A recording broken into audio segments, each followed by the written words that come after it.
Justin Jefferson will miss some time at training camp with a strained left hamstring. The team will reevaluate him next week. Our Harry Douglas. Even though Justin Jefferson can be paired with any quarterback and get the job done, you do want him and J.J. McCarthy, who's taken over as a starting quarterback this year for the Minnesota Vikings, to have those reps and that chemistry together with one another throughout training camp. But listen, hey, you don't push the envelope when you talk about your best offensive weapon and the best receiver in the league. In a precautionary move, the Jets held quarterback Justin Fields out of today's training camp practice due to a dislocated toe on his right foot. He's day-to-day. NASCAR driver Denny Hamlin has signed an extension with Joe Gibbs Racing.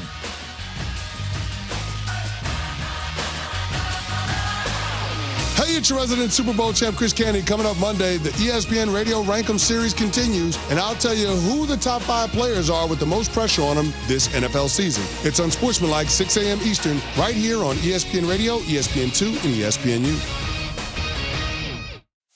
Matt Moscona. I'm very important. After further review. Say one more time. After further review with Matt Moscona. And here we go. Live from the Mercedes-Benz of Baton Rouge studio. Let's ride! Go!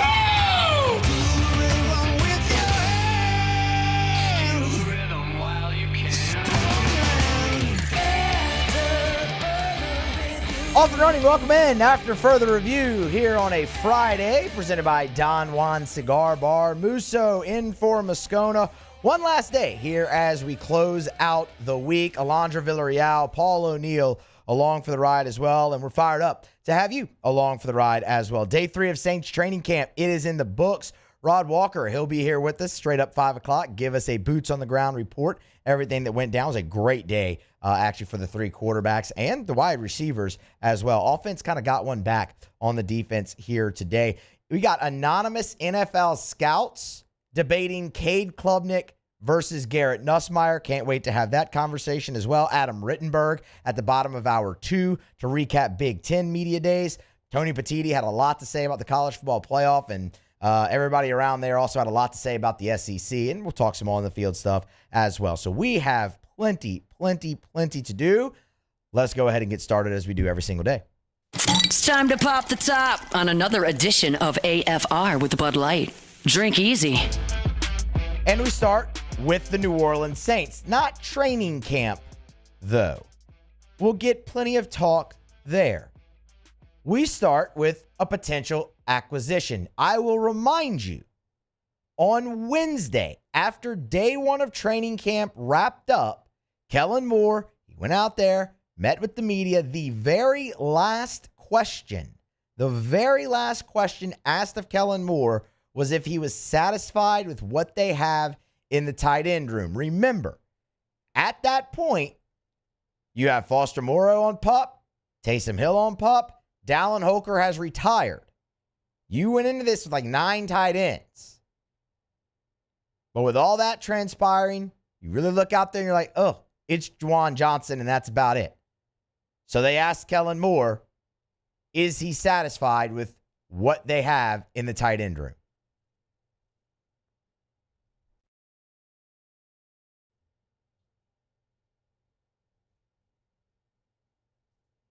Any position, we're always trying to acquire players and acquire talent, and so we'll see how it goes. If something pops up, we're more than willing to do it. But I think that group's worked their tail off. There are some younger guys in there that are continuing to grow, and so you see those leaps come in through training camp, and so we'll see how it goes. Like what he's seeing from the guys, they're continuing to grow. The leaps happen in training camp, but the first part of that's what's significant. Any position, we're always looking to add if we feel that it makes us better. Well, that brings us back to Noah Fant, who the Seattle Seahawks released on Monday. He visited the Bengals on Thursday, and now, early this morning, Jordan Schultz had the report. It was since confirmed by Nick Underhill, by many others who cover the New Orleans Saints here locally, that Noah Fant is visiting the Saints here on Friday. This is... I hesitate to call it a must just because none of us are really expecting much from the Saints anyway in 2025, Like, we all kind of understand that. Their win total is like 6.5 in just about every book that you look at. So none of us are really expecting much, so I hesitate to call it a must. But if the New Orleans Saints are serious about at least attempting to compete for a division, attempting to surround their young quarterback, whether it's a rookie Tyler Shough or a second-year guy in Spencer Rattler or Jake Haener as well, if they're serious about attempting to surround those guys with weapons that give them the best chance to be successful, then it would really, really, really, really benefit the New Orleans Saints to not let Noah Fant leave the facility today without a contract signed and a deal in place. This is a guy that can really change the fortune for you at that position because, again, Morrow, Hill, they're on PUP right now. They likely are going to start the season on PUP as well. You're not getting a full year out of them, and it's not even guaranteed you get anything at all out of those guys here in 2025. Could you? Sure, but it's not guaranteed. When I look out there and I see Juwan Johnson playing pretty well during training camp too, mind you, running first team. When he needs a spell on the first team, you see a guy like Michael Jacobson, maybe even Trayton Welsh go in, and then there's Jack Stoll, and those guys are really making up your 2 and 3 deep at that position. I'm sure those guys work extremely hard. They've got great effort. They're definitely talented. They have a shot on an NFL roster, all of those things, but they are journeymen in the league, right? They are not a 6-year veteran like Noah Fant, who outside of last year has been very, very, very durable in his time in the NFL, who's still younger than 30 years old, and has amassed 300 receptions, over 3,300 yards, and 15 touchdowns in 95 games played. That changes things for the New Orleans Saints. Does it mean they're going to go and win the division? No, it doesn't. Probably not, actually, at all. But it does bring in a veteran who can help the team in the immediacy, help establish culture, help young quarterbacks, all of those things. And you know what? Yeah, it might be worth an extra win here or there. Mentioned he's been pretty durable up to this point. 2024, he missed 3 games with a groin. It was in the middle of the season. He ended up returning and played the rest of the year. Outside of that, the only other season he did not play 16 or more games was 2020. And in that one, he played 15. The last 2 years, he played all 17, 22, 23, he played all 17. The durability's there, absolutely. And that's what you want, especially at a position like tight end, because the reason you're in this position is 2 of your guys are on the PUP list. How can the Saints get this done? What do they have? Is Noah Fant truly attainable? From a contract standpoint, the answer is yes. Noah Fant, a season ago, in his last or the first year of a new deal in Seattle, made $10.5 million per year. The New Orleans Saints are most likely not going to give Noah Fant $10.5 million a year. The good news is I don't think anybody else really is either. But the Saints have plenty of room in the cap to put together a competitive offer for a guy like Noah Fant. You're looking at about $23 million in cap space right now for the New Orleans Saints. The other thing about it is Noah Fant has to want to be in New Orleans. And if you're going to sit here and say, well, there could be other teams, other destinations that are more attractive to him. I mean, yes, you're right. I mean, he was just at one on Thursday. The Bengals are absolutely more attractive than the New Orleans Saints. That's a team that is going to compete to make the playoffs at the very least. If they make them, they're obviously a threat to make a deep run in the playoffs. You're playing with a quarterback in Joe Burrow, who is one of the best in the entire league, not a potential rookie or second-year player like you would be at the Saints. That is absolutely already a more attractive destination than the Saints, who've established a quarterback situation. They are likely to finish near or at the bottom of the NFC South. Playoffs are a long shot for the Saints. It's an aging roster outside of quarterback position and a few other spots. But I'll just go back to something we talked about at the beginning of this segment. He left Cincinnati without a deal. It was described as, quote, positive, the meeting and the interview and all that. But he left without a deal. If it was about the best opportunity maybe for team success for Noah Fant, I don't think I'm not saying that has nothing to do with it for him. I'm sure it does. But if that was the sole deciding factor, he would not be in New Orleans on Friday. He would have signed a deal with the Bengals. Now, the Bengals and their whole money situation and contracts, that also plays into that too, though, because they pay T. Higgins, a number 2 receiver, gave him $36 million. You've paid Jamar Chase. You've paid Justin Jefferson. You haven't even signed your first-round pick, and you still haven't come to terms with Trey Hendrickson yet. So they're dealing with their own money issues over there as well. But so far, those are the 2 suitors for Noah Fant. It would greatly benefit the Saints if they are the one that ultimately gets the deal done. We'll keep you updated if anything breaks for that during the show. We'll bring you the very latest as we see. But Noah Fant visiting the New Orleans Saints here on Friday as they close out the first 3 days of training camp and the week as a whole.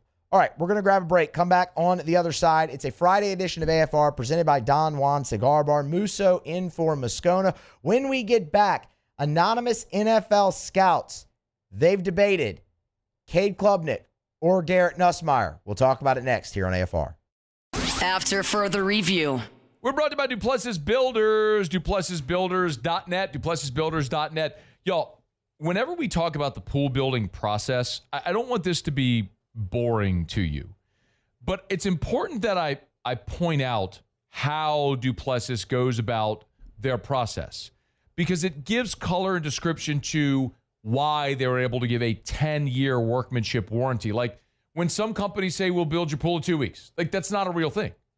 At Duplessis, the excavation takes 2 to 3 days. Then they'll shoot the gunite. Takes 21 days for gunite, for concrete to cure. So they're not going to proceed until those 21 days have passed. The product will last longer, so they're not going to rush the process. After you let that tiling and coping cure for 2 weeks, then you add water. Before you add water, then you plaster. So it's why a lot of pools start to fail in 2 to 3 years because they don't do it right. You'll never worry about that with Duplessis Builders. Bayou Chrysler Dodge Jeep Ram is taking $22,500 off MSRP on the brand new 2025 Ram 1500 Laramie with $22,500 off MSRP with a complimentary 7-year powertrain warranty that comes with all new Bayou Automotive vehicles. If you need sales or service, the crew at Bayou Automotive is going to do right by you.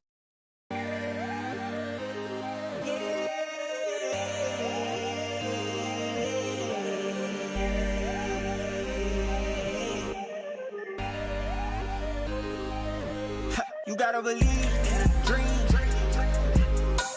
Believe. You gotta believe in a dream. Believe. You gotta believe. My whole team on wildin'. ED, low T, or simply seeking to optimize your health and performance? Goodwood Men's Sexual Wellness offers a range of discreet services to address your specific needs. We empower men to reclaim their health and confidence. Visit yourgoodwood.com. Breck teamed up to reimagine your parks, and you imagined big. With your help, we went to work, creating 12 beautiful community parks across the parish. A family-sized water park, miles and miles of trails, and parks just for your dogs. There are more places to splash, to explore, to run wild, and even soar. You imagined, we delivered. Gold.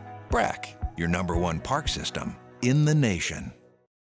Parish Construction and Roofing. This is Coach Kim Mulkey.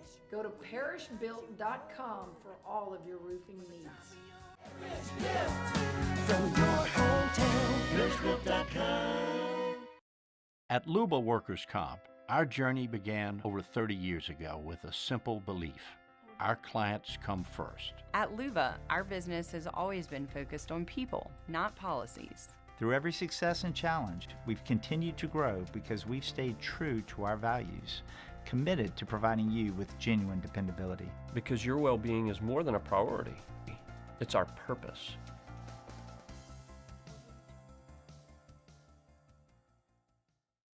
Gulf Coast Office Products is a nationally recognized Saban office equipment dealer based right here in Louisiana. Over 100 employees strong, Gulf Coast has the boots on the ground to support all vertical markets from education, engineering, legal, and finance. With the latest in office technology from desktop to production segment units, Gulf Coast and Saban have the perfect fit for you. Call 225-756-2644. That's 756-2644 for Gulf Coast Office Products.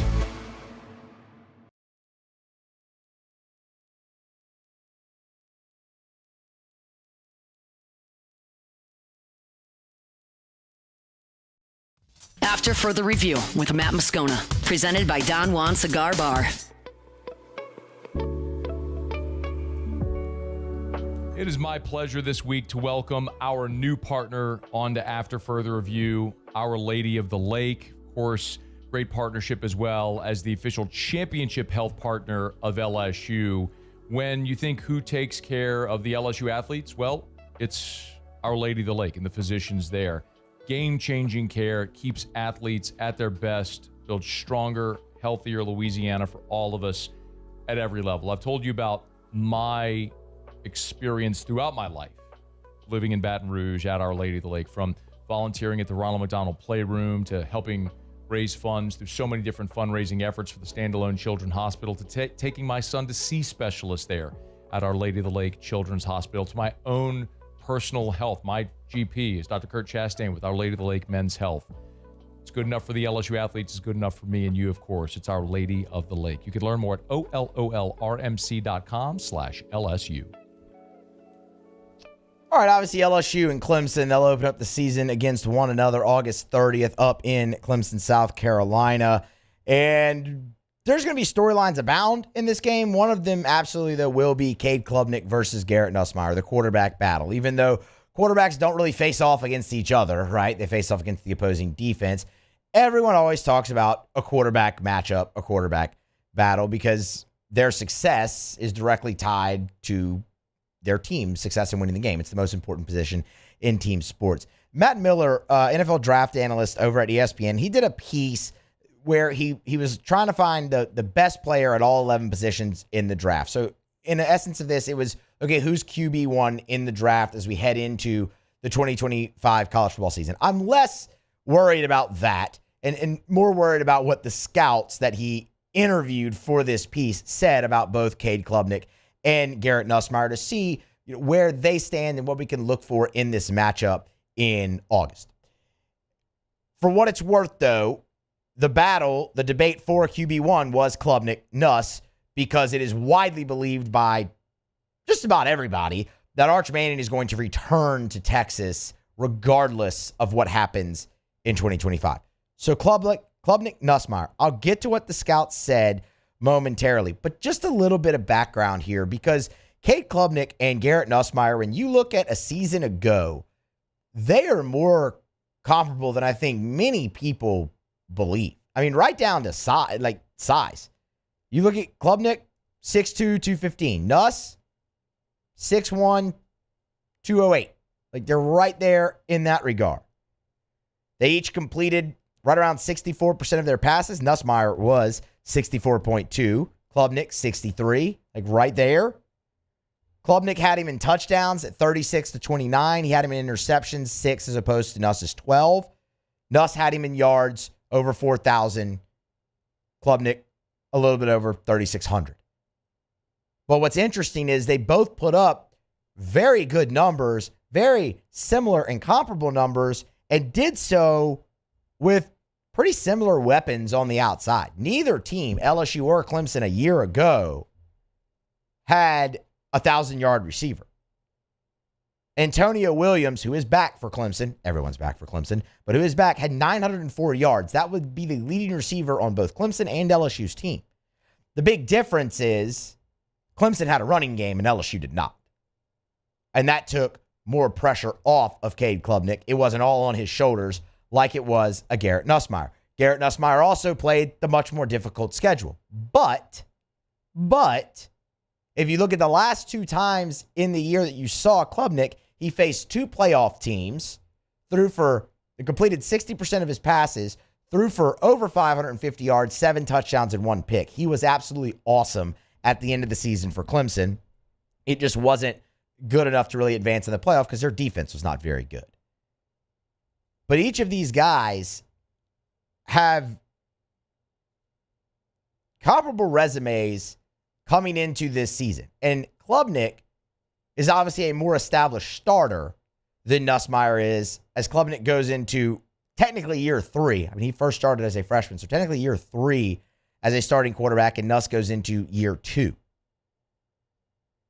So I think when you would look at this kind of on paper, you see, the better touchdown to interception ratio. You see comparable numbers in completion percentage and to an extent passing yards. I mean, 400 more passing yards for Nuss. That's right there. But similar weapons and whatnot. And you go, okay, Klubnik on paper.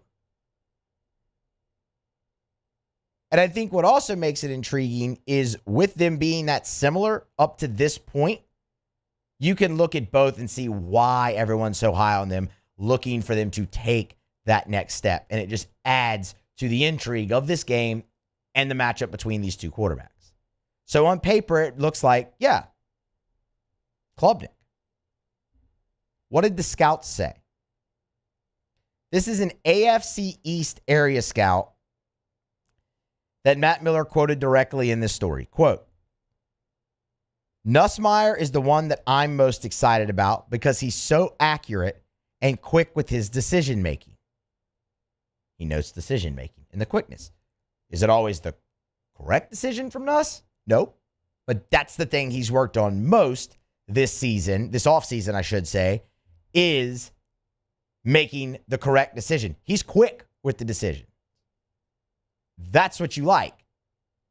He goes out there this year, shows that same quickness in decision-making with a little bit better result. You're looking at potentially QB1. He does that in the game against Clemson. You're looking at a really good chance for LSU to win. An AFC South scout said, quote, Klubnik needs to prove he can elevate that offense consistently and not just be a point guard. Nussmeier has the bigger arm. He's more dynamic as a mover, and his upside is higher.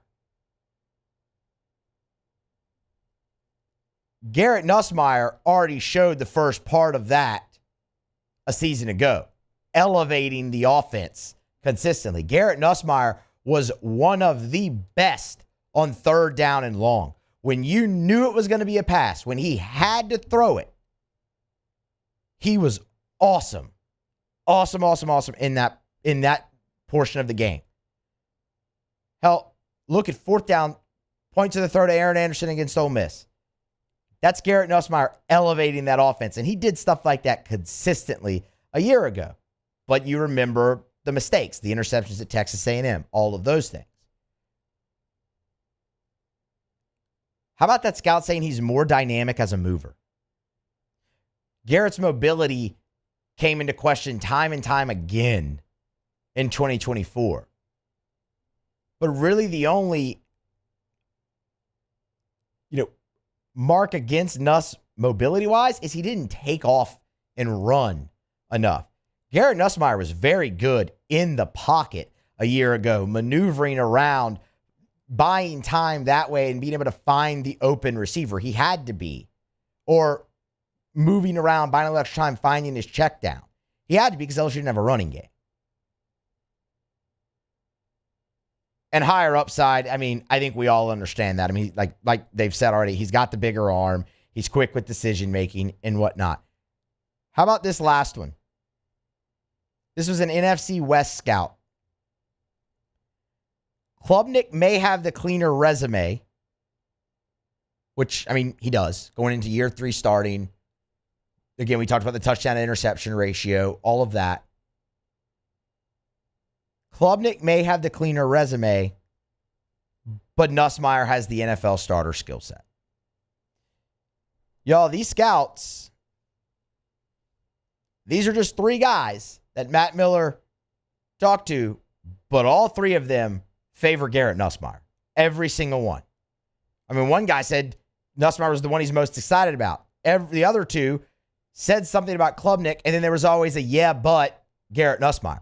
Now, for what it's worth, if you're curious about what Matt Miller thought, his pick right now is Klubnik as QB1. This game on August 30th, it's not the be-all, end-all, but it goes a long way. And I'm going to tell you right now, I think Cade Klubnik versus Garrett Nussmeier on August 30th is the best quarterback matchup of the regular season in college football this year. I think it is hard to argue against that when you look at these two really being the debate for quarterback one. The only other one that could potentially top that is if LSU played Texas and Garrett Nussmeier faced off against Arch Manning, but that's not going to happen. You know, I think Arch Manning and Julian Say in week 1 with Ohio State and Texas is going to be a fantastic quarterback matchup, but it's also basically 2 first-time starters. Sayin is a first-time starter. Manning has 2. You have a very deep conference in quarterbacks in the Big 12, and you're going to see some great matchups there. But none of those guys are projected projected first-round draft picks. When you look at first-round draft picks in these projections, you see Klubnik, Nussmeier, Drew Aller, Lenora Sellers. You have Klubnik, Nuss matching up week 1. That is the best quarterback matchup in the college football regular season that we will see. And it happens week 1 in prime time, and we will all be glued to our television sets and our seats watching that ball game. Unless, of course, you're in Memorial Stadium up there in Clemson and get to see it in person. But it should be an absolute dandy of a game and matchup with those two guys on the biggest stage there. The primetime slot, week 1, college football. How about that? The Scouts, they're firmly in the corner of Garrett Nussmeier right now, at least those 3 that Matt Miller went ahead and got to speak for this piece. All right, we're going to grab a break. We'll come back on the other side. Nick Saban shut down a rumor early this morning. We'll go around the SEC as well. Stuff to give you some thoughts on day 3 from New Orleans Saints camp. We're jam-packed and rolling along here on a Friday edition of AFR. Stick around. After further review. We're brought to you by Goodwood Men's Sexual Wellness. Visit yourgoodwood.com, yourgoodwood.com. Yes, hormone replacement therapy. Yes, NAD+. Yes, BPC 157. Yes, ED treatment. The bottom line is, gentlemen, I don't care how old you are. It's about how old you feel, and do you want to feel like you did when you were younger? Do you want to live a more vital life? Do you want to live a more energetic life where you wake up in the morning, your feet hit the floor, and you're rip-roaring ready to go, where you're motivated to get in the gym, where you have a great libido, where you have great mindset, energy, mental clarity, memory, all that sort of stuff? It's possible. It's affordable. Goodwood Men's Sexual Wellness can help you do it. Hormone replacement therapy could be a giant part of that for you. NAD Plus can literally help your cellular optimization to make you younger at a cellular level. BPC 157, tremendous in helping in recovery. Learn more. yourgoodwood.com.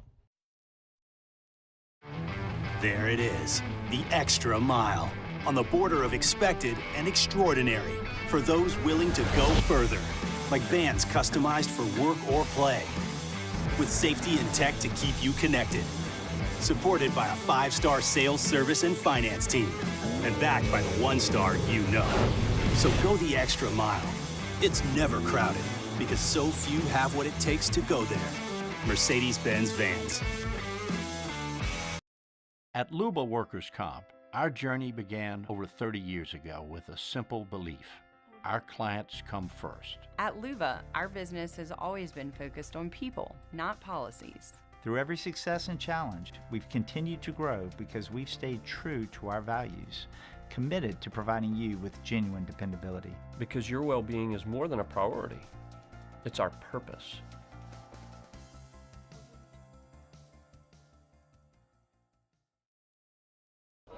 These ice cubes could have been a thankless bed for an all-you-can-eat salad bar.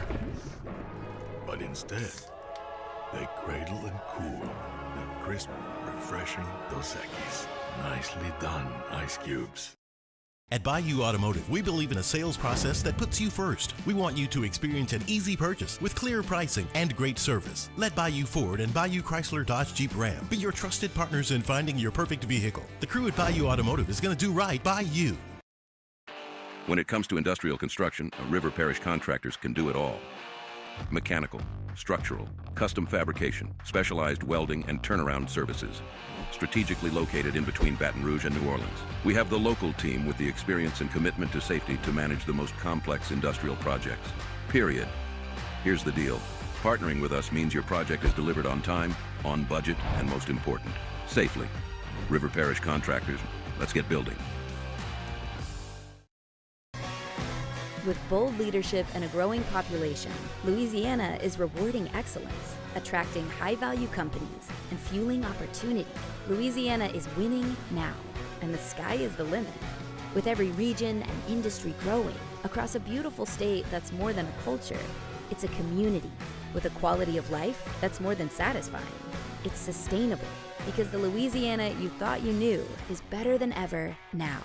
Come home, Louisiana. The Windsor Senior Living Community in Mandeville, Louisiana is a beautiful, vibrant apartment community geared towards seniors. They are nestled right in the heart of Mandeville, where seniors live a more carefree lifestyle in spacious apartments with the peace of mind that comes from having a little extra help. Call the Windsor at 985-624-8040 to schedule a lunch and tour. Come.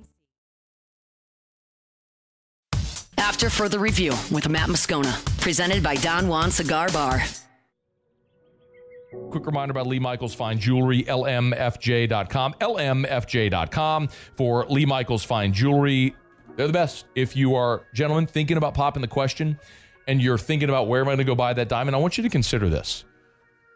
There are places that will sell you man-made lab diamonds, but what are you buying? It's according to its makeup and characteristics, sure, diamond. But is it going to hold its value? Like, is that the way you want to say, I love you, I want to spend the rest of my life with you? Go to Lee Michaels. Go to Lee Michaels. Walk in the door. Experience the thing I talk about all the time, which is the Lee Michaels experience. It's Lee Michaels Fine Jewelry with 10 locations. Baton Rouge, 2 locations in Baton Rouge. New Orleans, Lafayette, Shreveport, Mississippi, Texas as well. 10 locations across 3 states. It's Lee Michaels Fine Jewelry. Thrill her, gentlemen. Thrill her with a gift in the red box from Lee Michaels Fine Jewelry. We're back here on After Further Review. Musso in for Moscona. So at SEC Football Media Days, let's see, man, that was 2 weeks ago? Or was that? That was last week. Okay. Whew. What day is it? What time is it? Who am I? At SEC Football Media Days a week ago, very early on in the week, Greg McElroy mentioned that he had heard from somebody highly placed and very trustworthy that Nick Saban would consider a return to the sidelines to coach again. That report was then just disputed by virtually everybody. I mean, even Saban's daughter had a rebuttal to it. But now Nick Saban himself has spoke about a potential return to the sideline as a head coach in college football. And if that is possible, he was on Fox News this morning shining some insight and reacting to President Trump's executive order on third-party payment and things of that in college athletics and Olympic sports and all of that we talked about yesterday. And at the end of that interview is when the host asked Nick Saban if there was a possibility, would he consider a return to coaching? No, I'm really happy with what I'm doing right now. It's exciting to still be involved in the game. It's exciting for me to work with athletic directors, conference commissioners, people in Congress to, preserve the integrity of our game and continue to be able to create opportunities to help young people create value for their future that will help them be successful in their life, which is what we always try to do as a coach. So, as you heard right there at the beginning of that quote, answer, I should say, Nick Saban said the word no. And even though he said no, he was asked, he had a follow-up on, are you sure you're not leaving the door open for it? You know, there is no opportunity that I know of right now that I would enhance me to go back to coaching. I enjoy what I'm doing. I did it for 50 years. I loved it. I love the relationship with the players. I love the competition. But, you know, it's another station of life now. And I enjoy what I'm doing right now and want to continue to do it, spend more time with my family, my grandchildren, my children. And it's been really, really good. So Nick Saban doubled down. You don't really get much more of an emphatic denial and, you know, put to bed couple of statements than that. He led the first one off with no. And then in the second one said, there's no job that would enhance me. I assume he might have meant entice. I'm not sure, but enhance, entice, whatever. He's the GOAT. He can say whatever he wants there. To return to the game. It's a new station in life. And man, Nick Saban does look happier, doesn't he? He's not having to deal with roster management, especially in this day and age of college football. He can finally spend time with his family, be on the lake, play golf. He looks like he's enjoying the hell out of college game day on Saturdays in the fall. Like McAfee and Saban are the most unlikely of combo that just works, and you can't wait to tune in and kind of see what shenanigans they're going to get into on a Saturday morning. So, no. The funny part about that, though, was Saban, I didn't clip this, I should have, he did make a joke, like, you know, I hadn't considered it until earlier this week. Miss Terry had me down in the basement or downstairs running the sweeper. And as I'm sitting there running the sweeper, he said, man, I used to have a much better job than this. But Nick Saban firmly denies any return to coaching, really putting to bed that, call it a rumor, that, you know, came to life at SEC Media Days a week ago. Alondra, Paul, question for you two. Do you believe him? I don't know. Let's give it like another year. Okay. Because he could probably get bored. Could. You get tired of running the sweeper. Like maybe right now he's good on coaching, right? He's like, I'm enjoying what I'm doing right now. But maybe he gets bored in a year or so. Because it's all new. It is like all new. Being on TV, doing all the lobbying and stuff. Not lobbying, but you know what I mean. It's all new to him, so it's probably like super exciting, but maybe he gets bored of it. Honeymoon phase. Yeah. That's what you're saying. Honeymoon phase right now for Nick? Maybe. Who knows? Paul? I believe him. I believe him too. Yeah. I do too. I think he's done. He sounded pretty definitive. He really did. He was the whole, you know, I loved it. It was great. I loved the relationships. But this is a new station in life. It's like, man, this guy's really enjoys it. I believe him. I actually do. And that's I asked you that because it's interesting because we always say with coaches, they always have that itch, right? It always comes back for them to want. Now, what I could see Nick Saban doing is going to help out at other schools. Kind of like you see, like Coach Pete Jenkins does, where he goes around from school to school, helps out for a day or two. I could see Nick Saban doing that later in his career, but I do believe him. I think he's done in the ranks of head coaching in college football. Also, maybe I just believe that because selfishly I want him to just be done coaching. Talk about a new station in life. I've lived that station in my life, having to worry about Nick Saban every fall. I don't really want to do that anymore. This was very nice this past fall to not have to worry about that. So maybe selfishly I just want to believe him so much. I don't know. We'll see. He did sound pretty definitive, though. Nick Saban. He says he's done coaching. It's after further review. Let's go around the SEC. Around the SEC, bringing you the biggest news from the nation's best conference. Texas A&M! Texas A&M, they got a commitment on Friday from tight end Evan Jacobson. Chose the Aggies over Iowa State. 6'7", 220-pounder. He's a 4-star. According to the composite, the number 224 prospect in the country, number 12 tight end for 2026. He's the Aggies' third tight end commitment, actually, for this cycle. The Texas Longhorns. Big one here for Jim Schlossnagle in Texas baseball. They land a infielder out of Liberty and the transfer portal. That is Callum Early. He announced that decision on his social media. Coming off his freshman season, so he'll be a sophomore. Hit leadoff for the Flames a year ago. /295, 427, and 410. 6'7", 6 foot, 170 pounds. That'd be a really big infielder if he was 6'7". He was the number 8 player in the state of Virginia coming out of high school. Now will be a Longhorn. The Tennessee Volunteers. And this is pretty cool. Tennessee basketball, they have announced that they will play Duke in an exhibition on Rocky Top this coming season. The Vols and the Blue Devil, they will square off inside Thompson Bowling Arena on Sunday, October 26th. Tip-off is 6 o'clock Central Time. Mention that because this exhibition will be televised. The television details will just be announced at a later date. Vols and the Blue Devils in an exhibition to whet your appetite for college basketball. All right, there you have it. That is Around the SEC. We roll along here on a Friday edition brought to you by Don Juan Cigar Bar.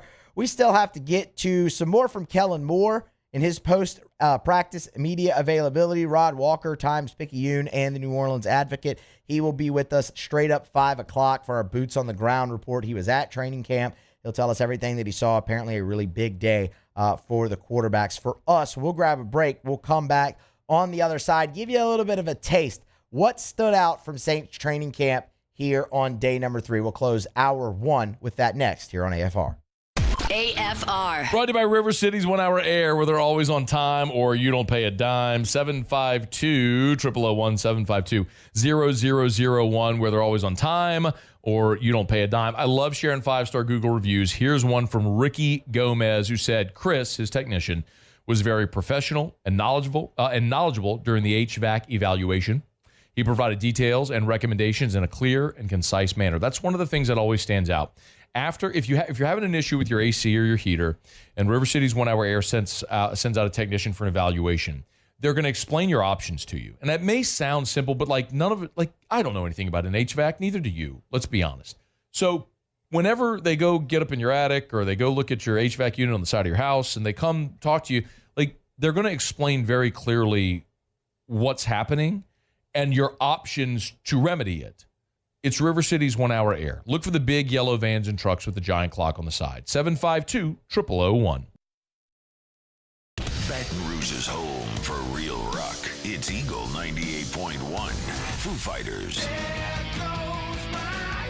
Led Zeppelin. AC/DC. Pearl Jam.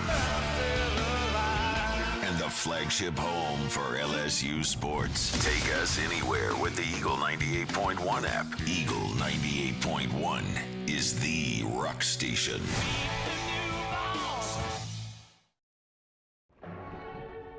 These are the luckiest ice cubes in the world. They could have been a thankless bed for an all-you-can-eat salad bar. But instead, they've been called upon to cradle and cool a crisp, refreshing Dos Equis. Looks like the lucky just got luckier. Dos Equis. We're Rev Business, a local provider with nearly 90 years of experience. So when it comes to business in Louisiana, we know that personalized service is key. And we're here to go the extra mile with all fiber solutions that deliver what every business needs: reliability and quality. We're not just providers. We're the local team dedicated to helping you succeed. True partnerships are homegrown. Rev Business, internet, phone, managed services. Visit us at letsrev.biz. At Luba Workers' Comp, our journey began over 30 years ago with a simple belief: our clients come first. At Luba, our business has always been focused on people, not policies. Through every success and challenge, we've continued to grow because we've stayed true to our values, committed to providing you with genuine dependability. Because your well-being is more than a priority. It's our purpose.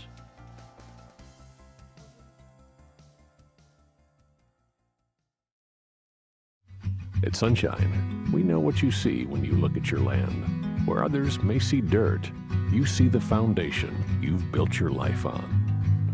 This, it's hallowed ground. It's past, present, and future.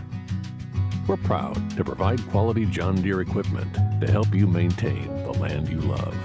Check out our current promotions and learn more about what it means to be powered by sunshine at sunequip.com. ED, low T, or simply seeking to optimize your health and performance?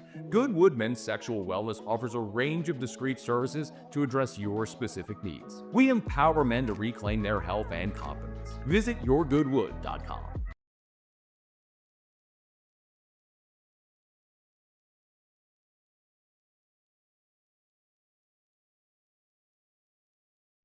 Further review with Matt Moscona, presented by Don Juan Cigar Bar. Brought to you by Evamore. Drink Evamore, EVAMOR, Evamore.com, Evamore.com. For elite athletes, for someone who just wants a healthier lifestyle. Maybe you're a parent, you want a healthier option for your children. Evamore is a great option. I would highly encourage you, bottom line, if you're drinking tap water, don't. Bare minimum, filter your tap water. But the best option is Evamore. This is natural artesian water. It's underground aquifers on the north shore of Lake Pontchartrain, right there in Covington. They dug a well into that aquifer, and I mean, it's literally thousands of years in the making. That's why they call it Mother Nature's masterpiece. That's what they're pulling out of the ground. The only filtration is take like the sediment from the ground out of the water, and it goes right into the bottle. So it never touches air until you uncap it, take that first delicious sip. Learn more where you can buy it, great retailers or online, EVAMOR, Evamore.com.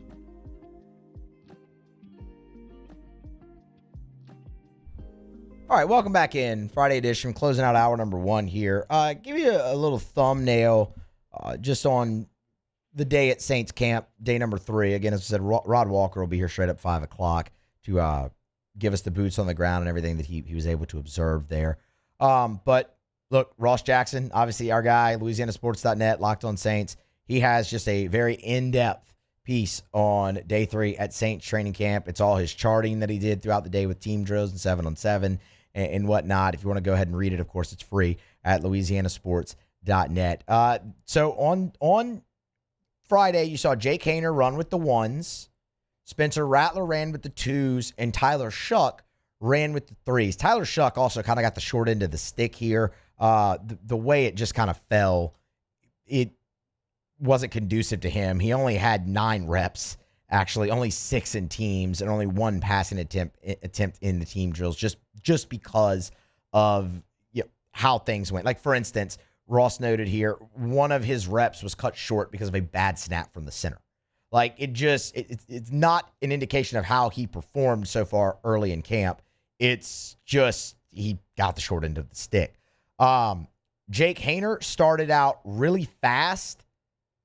He had a very long completion to Juwan Johnson on the very first play of team drills, then was perfect in his passing in 7-on-7, lost a little bit of steam toward the end, as Ross notes in the write-up. Kellen Moore, though, was asked after practice about Jake Haener's first go of it with the 1s here in training camp. Jake did a nice job. I think it's important for all those guys to get different exposures and be around different players and different settings and situations. And so I feel like all those guys responded. I thought this was our cleanest operating practice, which certainly you expect being the 3rd day. But I thought our quarterbacks just operated at a really high level, communicated. They pushed the tempo, so it felt good.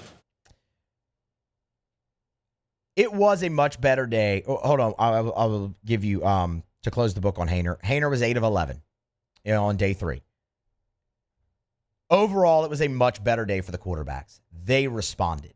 Where the defense has really kind of owned things the first 2 days, whether it be team drills, whether it be red zone, the quarterbacks punched back here on day number 3, and Spencer Rattler really rebounded from what was a bit of an iffy day for him, day number 2, Thursday.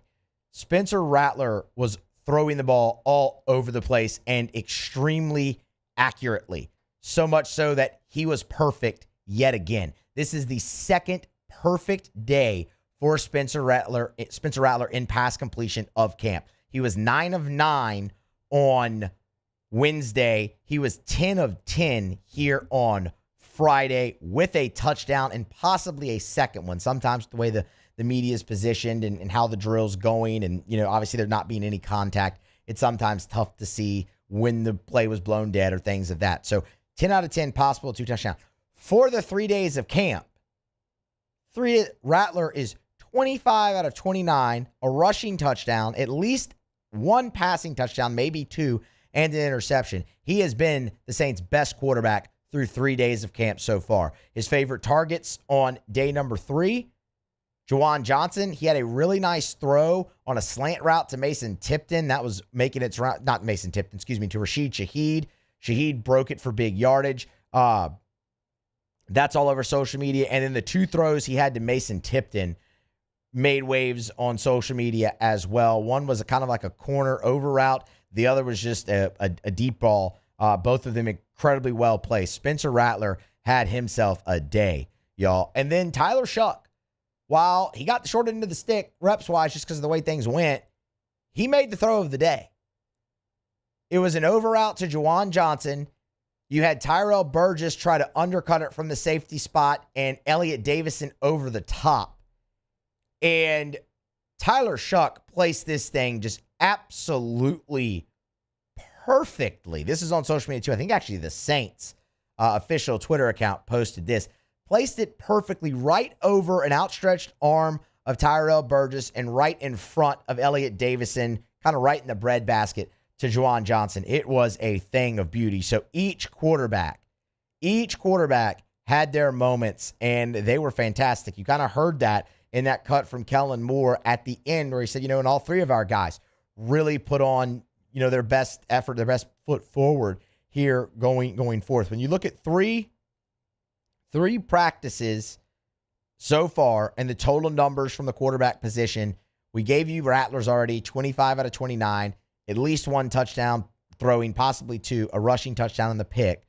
Haener, 15 out of 23 with a touchdown. Shough, 11 of 20, 2 touchdowns, no turnovers yet. What you really want to see from Shough, just continue to immerse yourself more in the offense. The operation of the whole thing, maybe get a little bit more accurate. But he's making very good decisions. And when we had Ross Jackson with us here on Thursday, Ross noted that as well, that he led NCAA football a year ago in throwaways. That's a part of his game to where he just understands where to go with the football, the decisions to make. You want to see the accuracy get a little bit better, but the decision-making itself has been exquisite from Tyler Shough so far as well. So really, when you look at it, man, pretty solid numbers from all 3 guys so far through 3 training camp practices.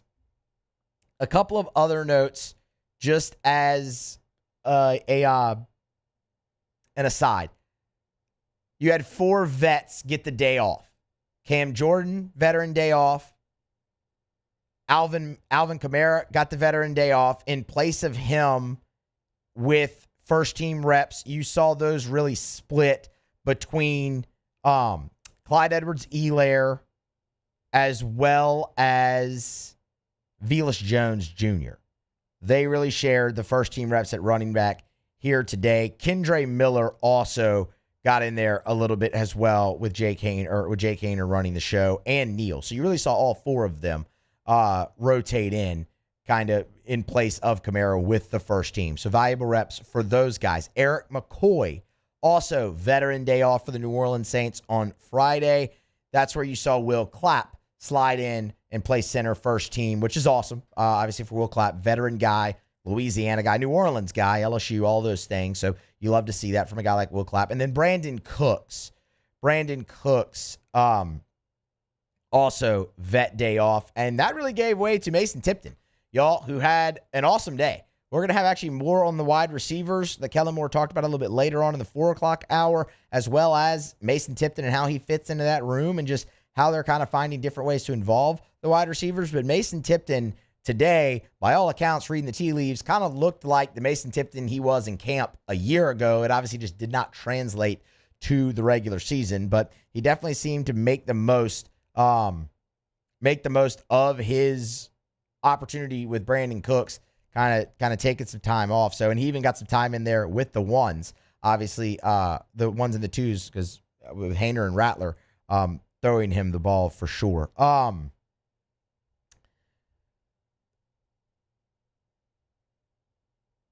then this was striking. And you know what? I should have went and cut this, and I'm sorry I didn't. Juwan Johnson was talking about the vibes in the locker room for the New Orleans Saints. And he said that they are at the highest they've been since they were 5-2 right before Jameis got hurt in 2021. Y'all, if you don't think Dennis Allen had lost that locker room, so that's very encouraging. That's a sign of buy-in potentially for Kellen Moore as well.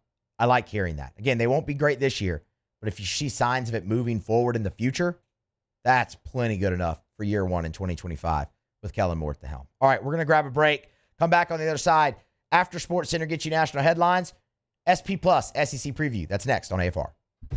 AFR. Always a pleasure to tell you about our friends at the Williamson Eye Center. Check them out online at williamsoneye.com. They've got locations all over the greater Baton Rouge area. On the Baton Rouge General Campus, I mean, you turn off a Bluebonnet onto Picardy, you make that right. And then right there at the stop sign, the building on the right, the first 2 floors, that's the Williamson Eye Center. State-of-the-art dry eye center, and it's full service. Of course, they have their state-of-the-art surgery center there where you can have your LASIK or whatever surgical procedure you're having.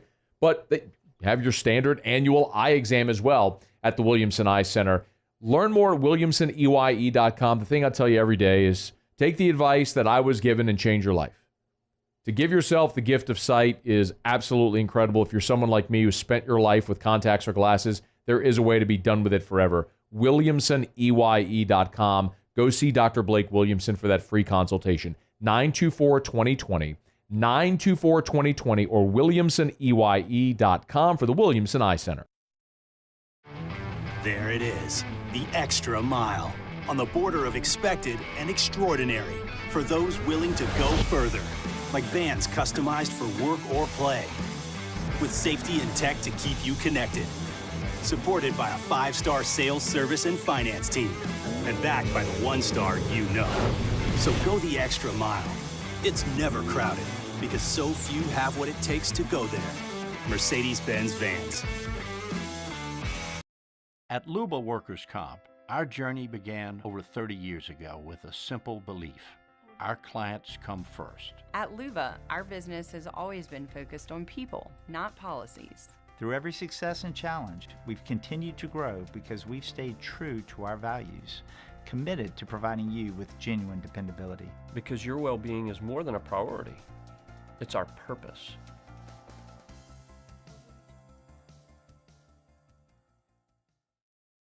It's not just a game, it's a religion. You've got your team colors, team swag, and now your very own website. LouisianaSports.net. Everything LSU, Saints, and Pelicans. Sports on demand. In-depth coverage by sports writing pros with continuously updated news. And with the LouisianaSports.net newsletter, you get pinged directly with top trending stories. Best of all, now and always, no paywall. It's free. LouisianaSports.net. Powered by 104.5 ESPN Baton Rouge. Your home for Louisiana sports.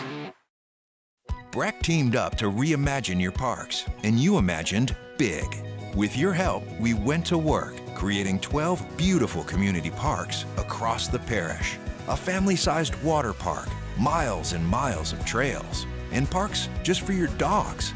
There are more places to splash, to explore, to run wild, and even soar. You imagined, we delivered. Gold. Breck, your #1 park system in the nation.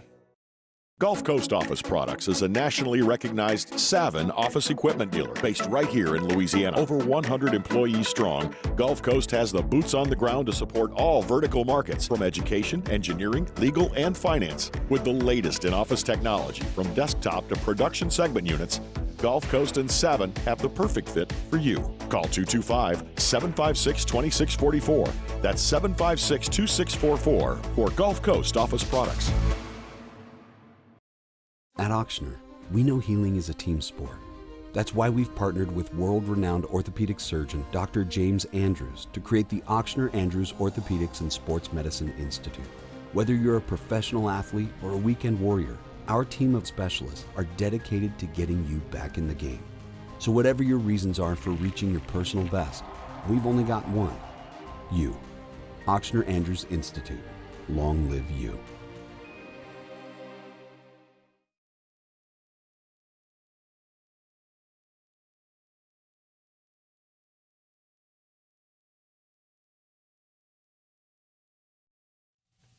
This is SportsCenter. I'm Christine Lisi. The Yankees and Mets filling needs ahead of Thursday's MLB trade deadline. Yankees got third baseman Ryan McMahon from Colorado for 2 pitching prospects. The Mets acquired lefty reliever Gregory Soto from Baltimore for 2 prospects and bolstered their bullpen. Newly acquired first baseman Josh Naylor tonight could make his Mariners debut against the Angels and give Seattle an A for that deal, says ESPN MLB insider Buster Olney. This is a great deal for them. Like, they've gotten so little offense out of first base, and have Josh Naylor drop in, and a guy who's a high-impact guy. He's played in the postseason. He's got experience. He just rakes. He's like the perfect guy to add. Buster Olney on Freddie and Harry. First baseball game of the day, MLB leading Brewers and Marlins are scoreless, top third. A criminal investigation into finances of the NFLPA includes potential misuse of funds and self-enrichment by union officials, according to a confidential document obtained by ESPN. Vikings receiver Justin Jefferson will miss some time at training camp with a strained left hamstring. The team will reevaluate him next week. Your summer drink is here. Twisted Tea is a smooth, refreshing, hard iced tea with 5% alcohol, making it the perfect drink to take any day this summer to the next level. Twisted Tea Brewing Company, Cincinnati, Ohio. Please drink responsibly. Matt Moscona. I'm very important. After further review. Say it one more time. After further review with Matt Moscona. And here we go.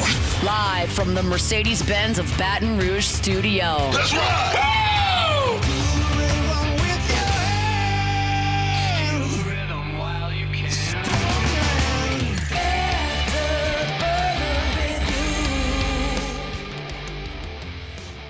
Off and running hour number 2 after further review here on a Friday, presented by Don Juan Cigar Bar. Musso in for Moscona. Alondra Villarreal, Paul O'Neill along for the ride, and we are glad to have you along for the ride with us as well. No Terrio this week. Guess we'll get back to that next week. Not actually positive on that either, but no Terrio this week. But we still have a jam-packed couple hours left for you here today. Adam Rittenberg will be here at the bottom of this hour, so right about 28 minutes from right now. We'll get his thoughts on what he saw at Big Ten Media Days, thoughts on what Tony Petitti and if Penn State is actually, the favorite to win that conference. Rod Walker will be here at the 5 o'clock hour. He's going to recap day number 3 at Saints training camp for us. Jared Jones is officially signed with the Pittsburgh Pirates, so have some thoughts on that as well. So we're jam-packed here as we close out the final 2 hours of the week here on AFR. What I want to do right here is look back at Bill Connelly's SP+.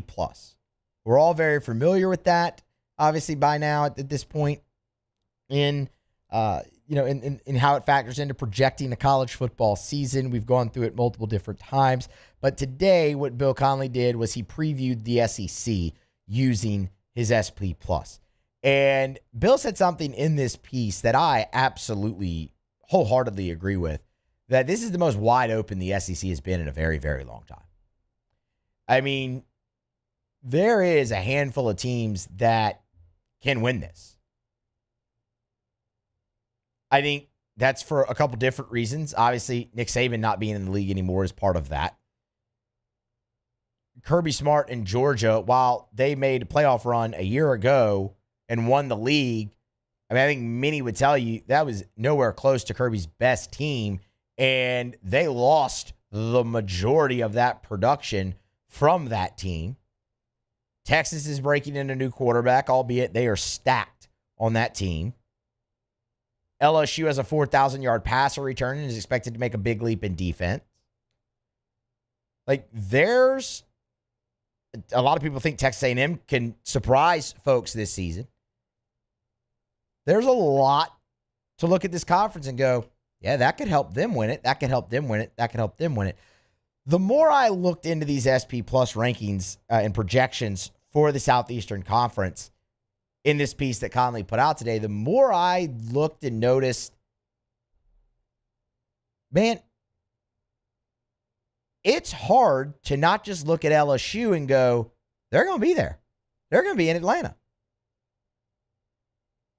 So let's explain kind of what I meant and the few certain things that stood out the most that led me to that.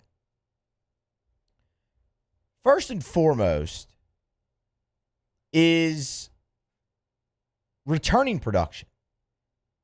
And I will give this with a grain of salt and a caveat, because we talked about this with Clemson on Thursday.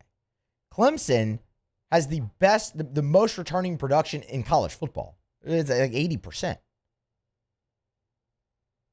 And when you look back,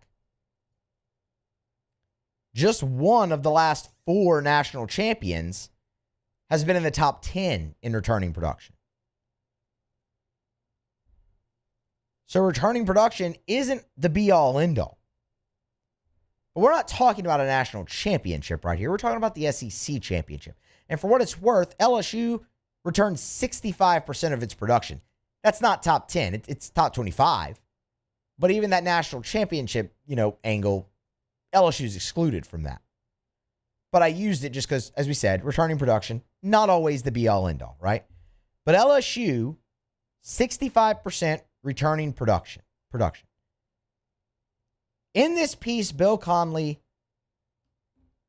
listed 6 teams that are SEC championship, and by that measure, college football playoff contenders. Alabama, Georgia, Texas, LSU, Ole Miss, Tennessee.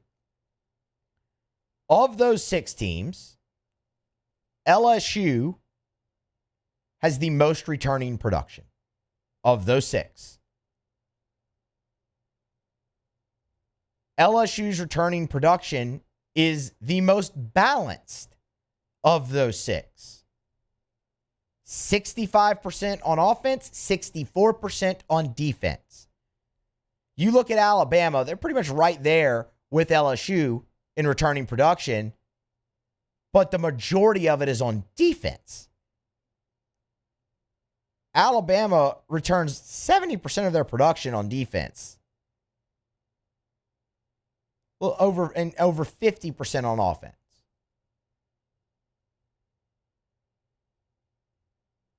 You look at a team like Tennessee,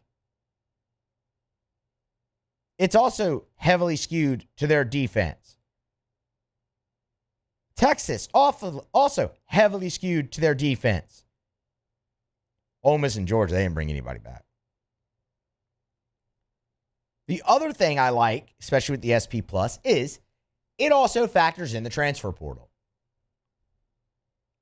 LSU is top 5 in the SEC in incoming starts. Starts you're adding to your team in 2025. 134. It's also, out of those 6 teams, the second most.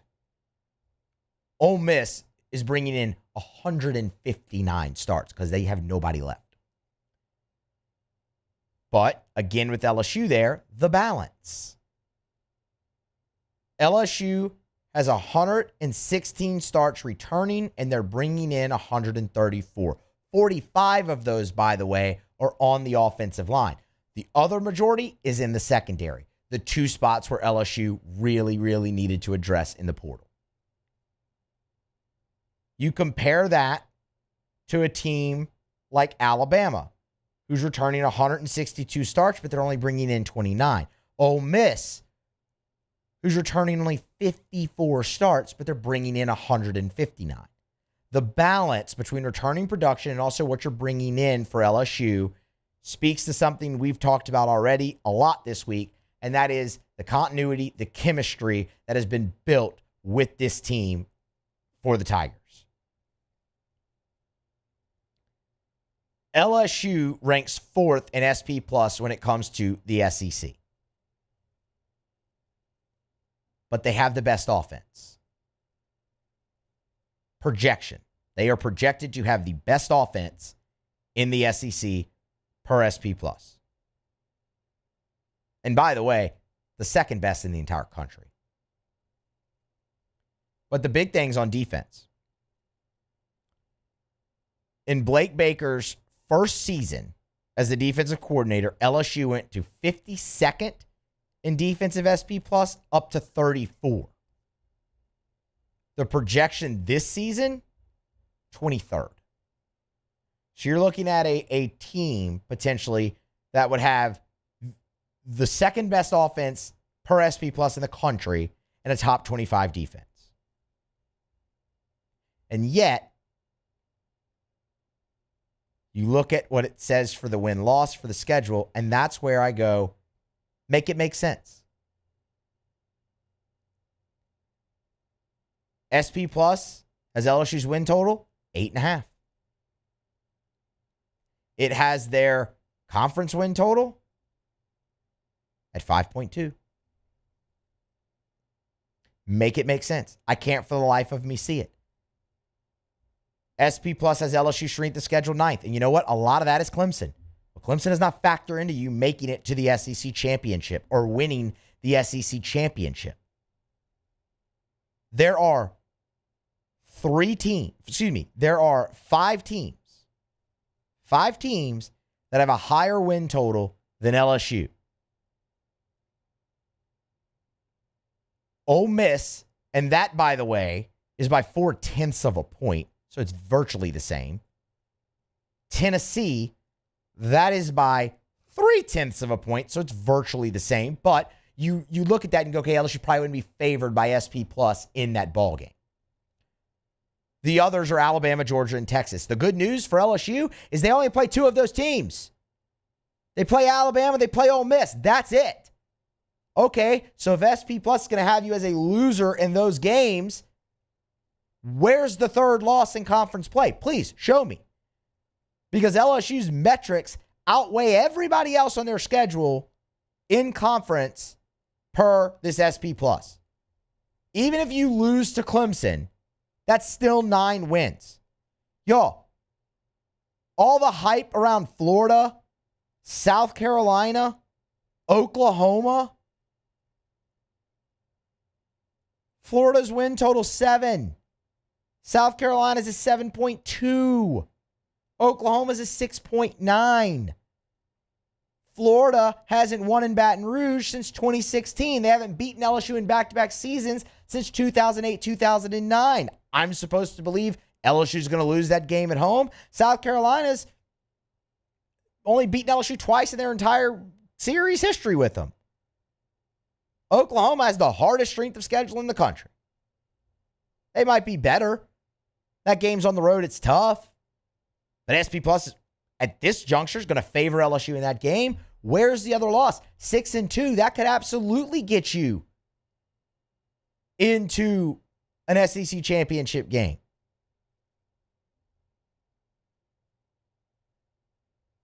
You look at all of that and I go, yeah, LSU on paper might actually have the clearest path to it. Texas definitely has a more favorable schedule.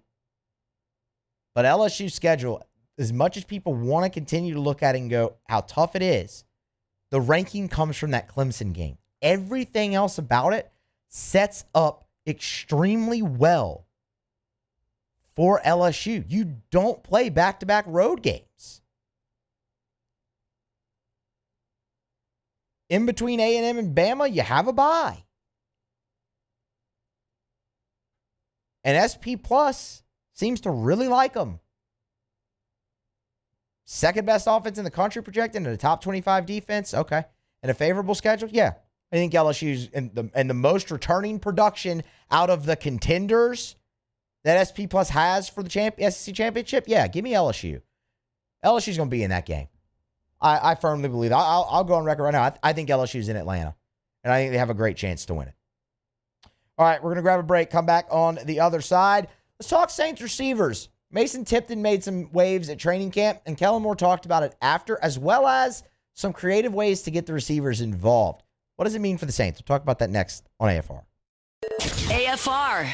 We're brought to you by Clegg's Nursery with 4 locations in the greater Baton Rouge area. Siegen near Airline, LA 16 in Denham. Mid-City on Don Moore, Garden Center on Greenwell Springs. You know those 4 locations, and what an awesome time to get by Clegg's Nursery because they still have every single day shipments of flowers coming in, plants, trees, shrubs. You want to beautify the exterior of your home? You want to add that pop of color to your flower bed, to your patio pots. Maybe you got unwanted pests like ants or snakes or mosquitoes, wasps. They can help you take care of all of them. Maybe you got weeds coming up in your lawn. You want to get rid of that. Maybe you got dead spots in your lawn. The horticulturists, the professionals at Clegg's Nursery have the knowledge, the know-how, the expertise, and all the products you need to win Yard of the Month every month for your whole life. Guaranteed. Actually, I can't back that up. You have to do some of the work, too. It's Clegg's Nursery.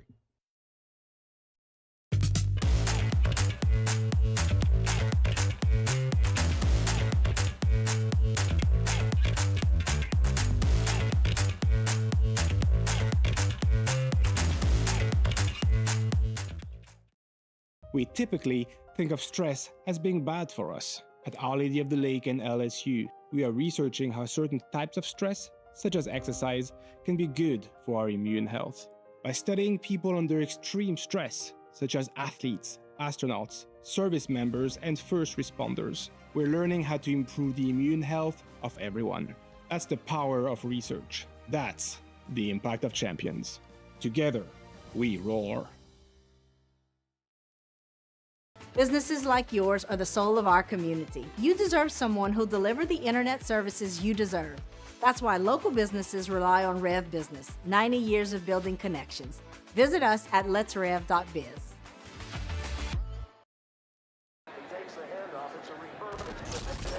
When you can't rely on technology, you can rely on Mountain Cold Refreshment. Dave's back on. Coors Light. Choose chill.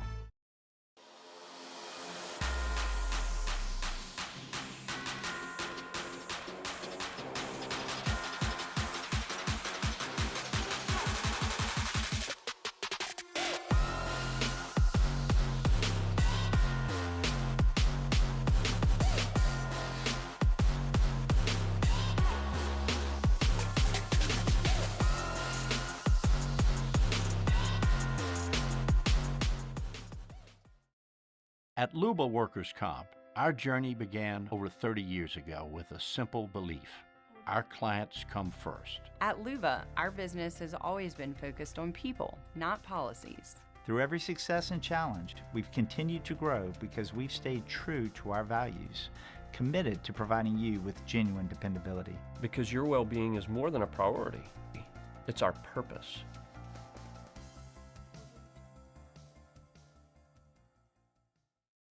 Man, age is just a number. Don't let it dictate how you feel. Goodwood Men's Sexual Wellness has anti-aging services that can help you look and feel your best. Visit yourgoodwood.com and discover a renewed sense of vitality. Flight by Yingling is raising the bar by crafting the next generation of light beer. With only 2.6 carbs and 95 calories, this is premium refreshment 6 generations in the making. Flight by Yingling. Raise the bar.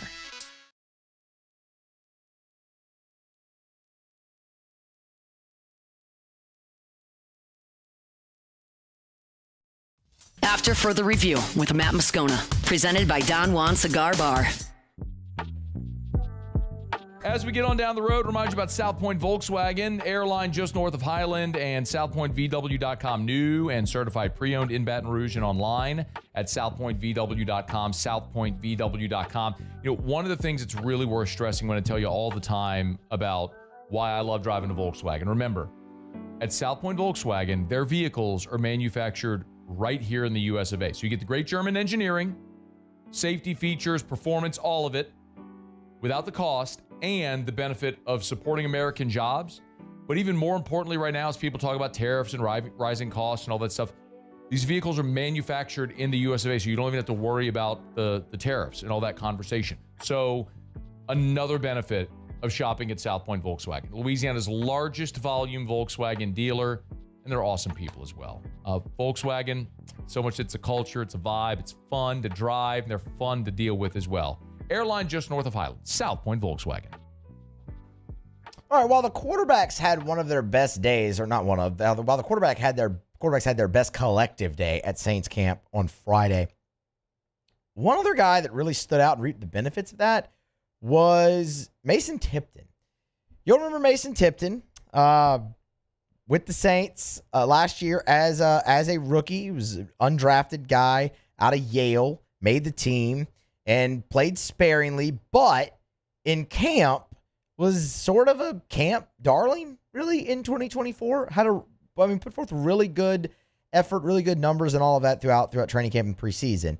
It just didn't necessarily translate over to the regular season. That was a bummer because obviously the Saints needed help at receiver with Shaheed getting injured, Olave getting injured, and missing the bulk of the year. I mean, remember, you had to go out there and get Marquez Valdez-Scantling, which was a great pickup, actually, for New Orleans a year ago. But when you look at it for Tipton, he ended up playing, all told, 11 games, 1 start. He was targeted 26 times, caught 14 of them for 99 yards, and did not find the end zone. Based off of some of the flashes on camp, you expected a little bit more. Well, today, he was kind of back to that level of production, whether it was Jake Haener throwing him the ball, even getting some run with the first team, whether it was Spencer Rattler throwing him the ball as well. I mean, the play that everyone really talked about was the deep ball that Rattler threw to Tipton. He's a guy with a lot of speed and pretty reliable set of hands. Kellen Moore said as much when he was asked about the big day that Mason Tipton had. He's an excellent player. I love his work ethic. I love the detail that he plays with. He's done an excellent job out there today. He certainly had a couple opportunities. He took advantage of it. So he's been really, really reliable. Kellen Moore was also asked, this is number 4, Alondra, how Mason Tipton fits into what is a crowded wide receiver room for the Saints. I think he's certainly got juice. He's got the ability to separate from guys. Again, he's a really smart player, which I think is really, really important when you start moving guys around and all that sort of stuff. His ability to understand all those different pieces is really critical. So he's done a really good job, and he'll compete just like all of them. He'll compete just like all of them. He'll go out there, put forth his best effort. He's been reliable. All of those things are great. But all of those things were also said a year ago. So how does Mason Tipton carry the training camp performance? Obviously, look, it's year 2. You make a year 1 to year 2 jump, right? How does he carry that from camp into the regular season in 2025? You just continue to build. You're going to have opportunities in training camp. You're going to have opportunities in preseason. And then once the season comes, those opportunities will present themselves. And so, he's continued to head in the right direction. Been really impressed by him. It's interesting with a guy like Mason Tipton because he's in the same boat as a lot of guys in this Saints wide receiver room. They're all very similar. The Saints, they have a bunch of guys that do the same thing, and they can do it really well. While the Saints don't have a lot of size, the Saints have a lot of speed at the wide receiver position. Mason Tipton, absolutely part of that. Rashid Shaheed, absolutely part of that. Chris Olave's got some wheels. Obviously, you bring in Brandon Cooks, right? It's a lot of the same guy. And with that, you've seen so far in training camp, Kellen Moore calling plays that get the wide receivers involved in multiple different ways, not just in the passing game. You've seen end arounds. You've seen reverses. They're putting the ball in the hands of these speedy guys, trying to get them in space and letting them go make plays. And Kellen Moore was asked about that really towards the end of his media availability today about finding other ways to get the ball to the wide receivers, and if those reverses, those end around, are something they want to bring with them to the regular season. You certainly want to give them opportunities with the football, whether it be, there's different ways, deep shots, the kind of the jet sweep type stuff, and the arounds and all those different things. And so we'll continue to utilize those. And, right now we're really focused on getting the scheme introduced, where guys line up. It's kind of a introductory phase. As you get closer and closer to the season, we'll start getting very, very specific as far as what responsibilities each guy will have. Scheme's still being introduced, but they're already trying to get creative. And that's one of the things that I love most about Kellen Moore coming in. I mean, this feels like you're going to have the most diverse and dynamic offensive just scheme and structure since Sean Payton was the head coach of the New Orleans Saints. No disrespect, obviously, to early in the year, a year ago with Clint Kubiak, but this just feels like it's on a whole different level. And I love the end of that answer as well, because it drives home something that we've just heard from the players about Kellen Moore, from anyone who's played with Kellen Moore, played for Kellen Moore, his ability to adapt his offense to what he has at any position on that side of the ball. And I think, again, you're seeing that right there early in camp. Even when they're still trying to get the system and figure out where everyone's going to line up and whatnot, you're seeing end rounds, jet sweeps. You're seeing reverses, all of those things, because, man, speed at wide receiver might be the greatest weapon that this team has on the offensive side of the ball, and he's already figuring out ways to use that. I think that is absolutely fantastic, and the Saints offense feels like it has a chance, maybe not in 2025, but going forward, to be really, really dynamic because of that under Kellen Moore. And that is exciting. All right. We are going to grab a break. Come back on the other side. Big Ten Media Days, they are in the books. ESPN's Adam Rittenberg, he was there all week, put out a bunch of content on ESPN.com. We'll get his biggest takeaways from the week out in Las Vegas for Big Ten Media Days next here on AFR. AFR. Get Gordon and get it done. Gordon McKernan Injury Attorneys. If you've been injured and it's not your fault, do what injured people in Louisiana have done for more than 30 years. Call Gordon McKernan Injury Attorneys. 888-8888. It's all eights. 888-8888. I don't even need to give you the area code, because no matter where you are in the state, it doesn't matter. Just dial 888-8888 for Gordon McKernan Injury Attorneys. Gordon does an awesome job, man. He's a great person. They've been so invested in our communities with all the charitable and service work that they do. They give back into the communities that they represent, no matter what time of year. If it's the bike giveaway for kids around Christmas time, if it's the laptop giveaway around back to school time, if it's the charitable work they do during October for Breast Cancer Awareness Month, they're always involved in the community. We tell you all the time, of course, about the G Team and what Gordon's done with NIL and the opportunities that he's afforded student athletes. Just a great, great community partner. If you've been injured, you need representation, go to getgordon.com. That's getgordon.com. Get Gordon and get it done. Breck teamed up to reimagine your parks, and you imagined big. With your help, we went to work, creating 12 beautiful community parks across the parish. A family-sized water park, miles and miles of trails, and parks just for your dogs. There are more places to splash, to explore, to run wild, and even soar. You imagined, we delivered. Gold. Breck, your #1 park system in the nation. Gulf Coast Bank and Trust is giving our customers the power to bank anywhere, anytime during this challenging event. And we're right there with you. Our mobile banking app is a smart way to manage your money and time. Gulf Coast Bank and Trust, the bank that cares about you. Bayou Chrysler Dodge Jeep Ram is taking $22,500 off MSRP on the brand new 2025 Ram 1500 Laramie with $22,500 off MSRP with a complimentary 7-year powertrain warranty that comes with all new Bayou Automotive vehicles. If you need sales or service, the crew at Bayou Automotive is going to do right by you.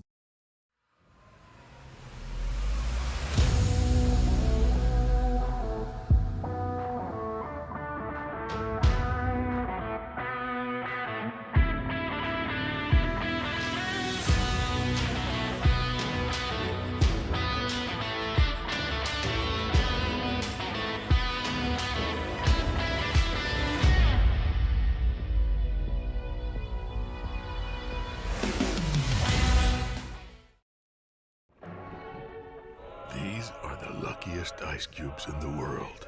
They could have been a thankless bed for an all-you-can-eat salad bar, but instead, they've been called upon to cradle and cool a crisp, refreshing Dos Equis. Looks like the lucky just got luckier. Dos Equis. We're Rev Business, a local provider with nearly 90 years of experience. So when it comes to business in Louisiana, we know that personalized service is key. And we're here to go the extra mile with all fiber solutions that deliver what every business needs: reliability and quality. We're not just providers. We're the local team dedicated to helping you succeed. True partnerships are homegrown. Rev Business, internet, phone, managed services. Visit us at letsrev.biz. At Luba Workers' Comp, Our journey began over 30 years ago with a simple belief. Our clients come first. At Luva, our business has always been focused on people, not policies. Through every success and challenge, we've continued to grow because we've stayed true to our values, committed to providing you with genuine dependability. Because your well-being is more than a priority. It's our purpose. After further review with Matt Moscona, presented by Don Juan Cigar Bar. Alondra, I'll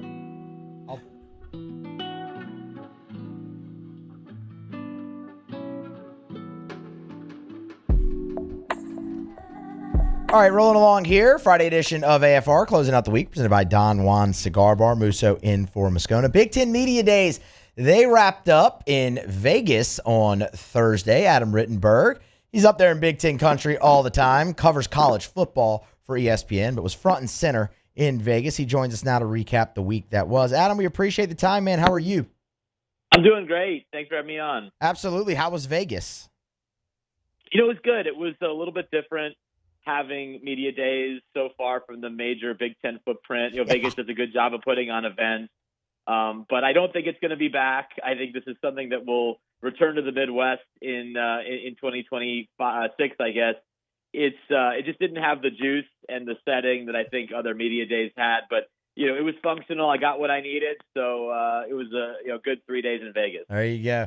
All right, let's talk a little bit about it. Tony Petitti, let's just start there. He had a lot to say over the course of 4 days, especially with his opening remarks. What was your biggest takeaway from the Big Ten commissioner?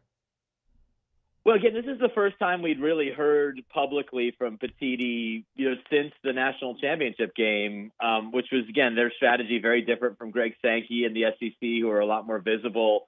But we knew where he stood on the playoff. I think he articulated it and doubled down on it throughout the week. And you also heard similar support and messaging from the Big Ten coaches, from some athletic directors. This league is very united behind this AQ-heavy playoff format. And, I think they're aware that there's some concern around the country as to what it could mean for college football. But I haven't seen the Big Ten so aligned on something like this for a while. And I think it does speak to the messaging that Tony has and how effective he has been as a leader, even if you disagree with his plan.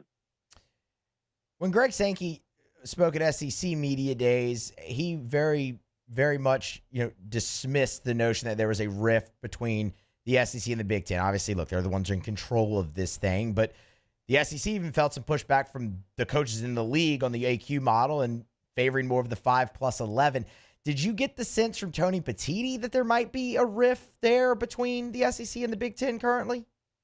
Absolutely not. I think, they remain in very close contact. Actually, after my one-on-one interview with Petitti, we were just kind of talking off the record about a few things, and he got a call from Greg Sankey and had to leave the room to speak with Greg, and told me that they continue to speak about not just everyone thinks that they're rifting because of the playoff format. I mean, they have to work together on so many different things, whether it's the new CSC or what's coming out of Washington or some of the global issues around college athletics. And Tony Petitti and Greg Sankey have a relationship unlike I've seen from a Big Ten and SEC commissioner, and covering the Big Ten pretty closely, but obviously all of college football now for a while. And I think there's an acknowledgement that they're not in the same place from a playoff format standpoint, and that there are discussions that will continue. But to cut each other off or to really silo each other, doesn't really help anyone. And I think they see the need, and they want to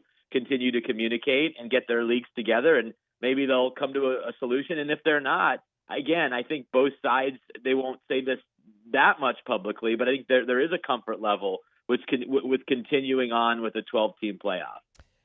A couple more for you before we get to the actual play on the field that's going to happen in the conference, because I do want to touch on a few teams with you and how they were received at the media days. Why is Tony Petitti and the Big Ten so staunchly and firmly in the corner of the 4-4-2-2-1 model? Well, I think there's a couple of things. You have to remember Tony, spent most of his career either programming television sports or working with MLB, with Major League Baseball. And and working with the NFL and places like that, where you have a playoff format that's designed, an expanding playoff format, to keep as many groups involved till the very end. And if a team's record isn't that great, but they've made a run late in the season to get into the playoff, people are still okay with it. And he's also part of a world where they don't select teams for the playoff with human beings. They're either in divisions or they're in very clear formats as far as how you get into the playoffs. So there's that part of it. He's also dealing with a league that is larger at 18 teams, that still plays 9 conference games per year and has 3 major television partners that it must serve as well. The playoff obviously is all on ESPN, and the opportunity to program a play-in weekend and have games not just on Fox but on CBS and NBC is undeniably enticing for the Big Ten and everyone that's around it. It was interesting because I kind of pushed back on, well, why aren't you just demanding that the SEC moves to 9 conference games or have more schedule uniformity? That was something, by the way, the coaches very much pushed for in the Big Ten. But Tony said, hey, they can do what they want with the schedule format, but if we're all feeding into the same system, to have something with AQs and you make it because of how you do in your league, I don't really care how they do their schedule. This is how we want to do our schedule. But if we can have these 4 spots and kind of figure out who gets into them based on what happens on the field, that works for us. And it will also make us more encouraged to challenge ourselves out of conference, because that's what started to shift here the last couple of years. The last 2 national champions didn't face a Power 4 opponent out of conference. If Penn State were to win the national championship in this year, their non-conference schedule is not overly challenging because the Big Ten and its schools don't feel a need to challenge yourself out of conference when they're already playing one more league game than their primary competitor conference in the SEC. The schedule comments were they were received down here. Don't know if they were well received. I don't know if anyone ruffled as many feathers around these parts as Curt Cignetti did, but we'll see. We'll let it play out on the field. Let's talk about the field a little bit. Adam Rittenberg is our guest on Twitter X at ESPN Rittenberg. He's recapping Big Ten Media Days. You mentioned Penn State there. Penn State is getting a lot of hype nationally as the favorite in the Big Ten and a legit championship contender. Were they received that way during media days as well amongst the Big Ten media? Well, I think there's certainly an understanding that Penn State's set up with its roster to make another push. They got to the Big Ten championship game. They got to the college football playoff semifinal. They were on the doorstep of reaching the national championship game and ultimately fell short to Notre Dame. And you look at who they have coming back. They're the only playoff semifinalist team that returns a quarterback in Drew Aller. They return an outstanding running back combination. They have a really good offensive line. A lot of standouts are back on the defensive side, but I think anyone who covers the Big Ten, for any sort of period of time, you're going to also look to Ohio State just because they always have the talent level. They're always in the mix nationally. And, with a guy like Jeremiah Smith there, who was in Vegas, Caleb Downs, arguably the 2 best players in college football, or certainly the best offensive and defensive players in the country, you can't deny what Ohio State has. And then Oregon won this conference last year. They were the only team to go 13-0. We forget. And they're a team that also is one that merits some national consideration. But I think there's an understanding that, hey, if it's not now for Penn State, is it ever going to happen for them with James Franklin as their coach?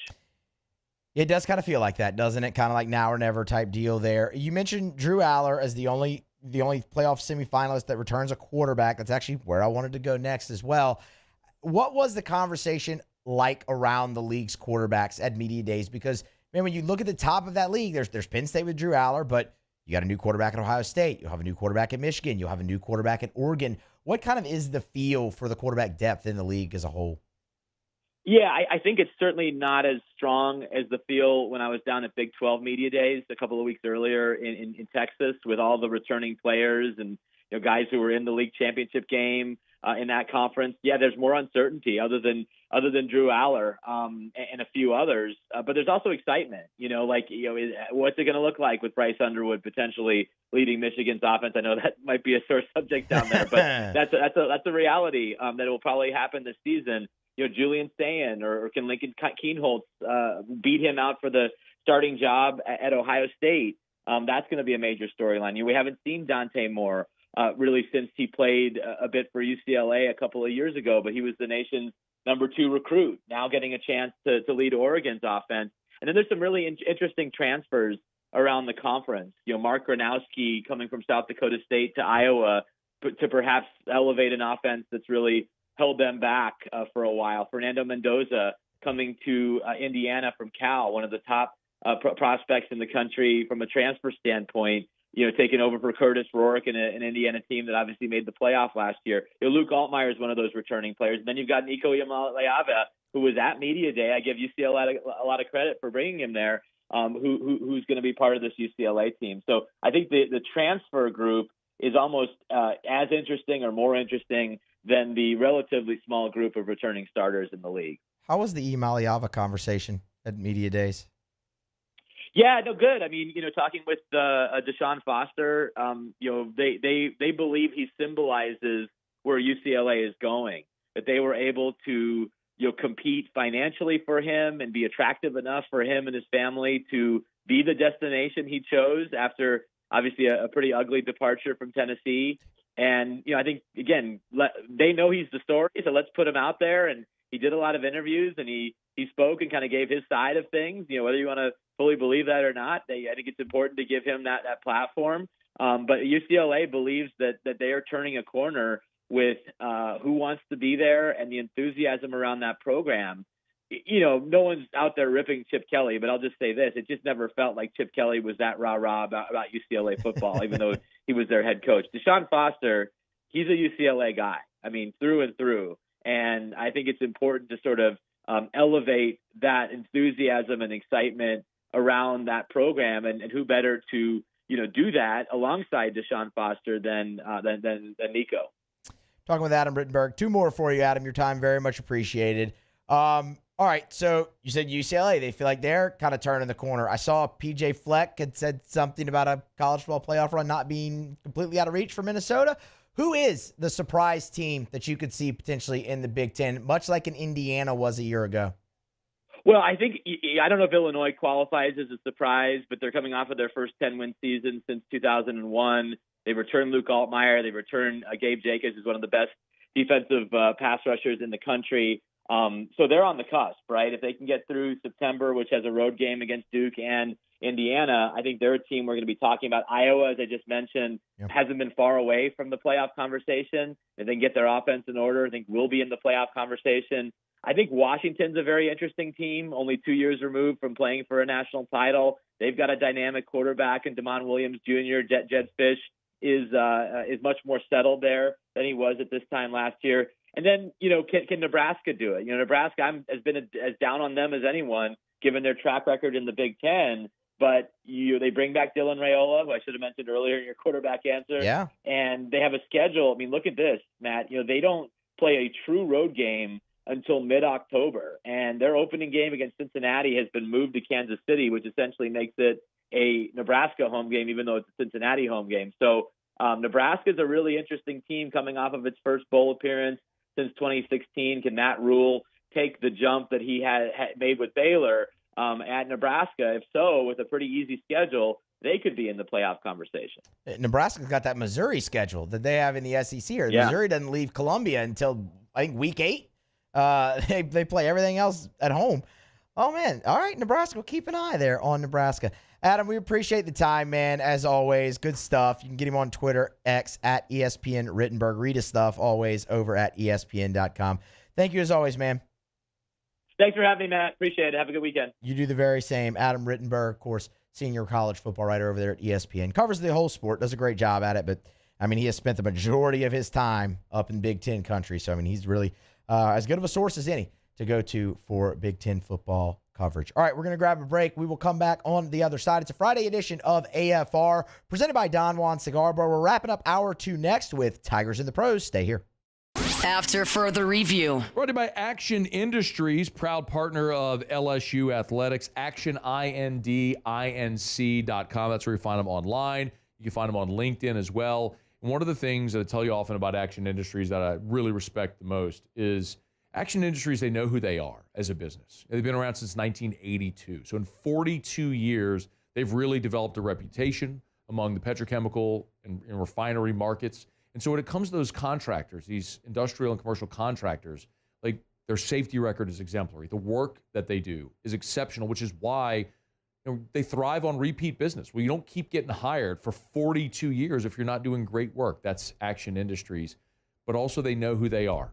There's some giant companies that do these mega projects, and they're not going to bid on a $200 million project. But if you have a 100-man job, that's their sweet spot. They're perfect for that. You need to get to know Action Industries. ActionINDINC.com. At Ochsner, we know healing is a team sport. That's why we've partnered with world-renowned orthopedic surgeon Dr. James Andrews to create the Ochsner Andrews Orthopedics and Sports Medicine Institute. Whether you're a professional athlete or a weekend warrior, our team of specialists are dedicated to getting you back in the game. So whatever your reasons are for reaching your personal best, we've only got one: you. Ochsner Andrews Institute. Long live you. At Luba Workers' Comp, our journey began over 30 years ago with a simple belief: our clients come first. At Luba, our business has always been focused on people, not policies. Through every success and challenge, we've continued to grow because we've stayed true to our values, committed to providing you with genuine dependability. Because your well-being is more than a priority. It's our purpose.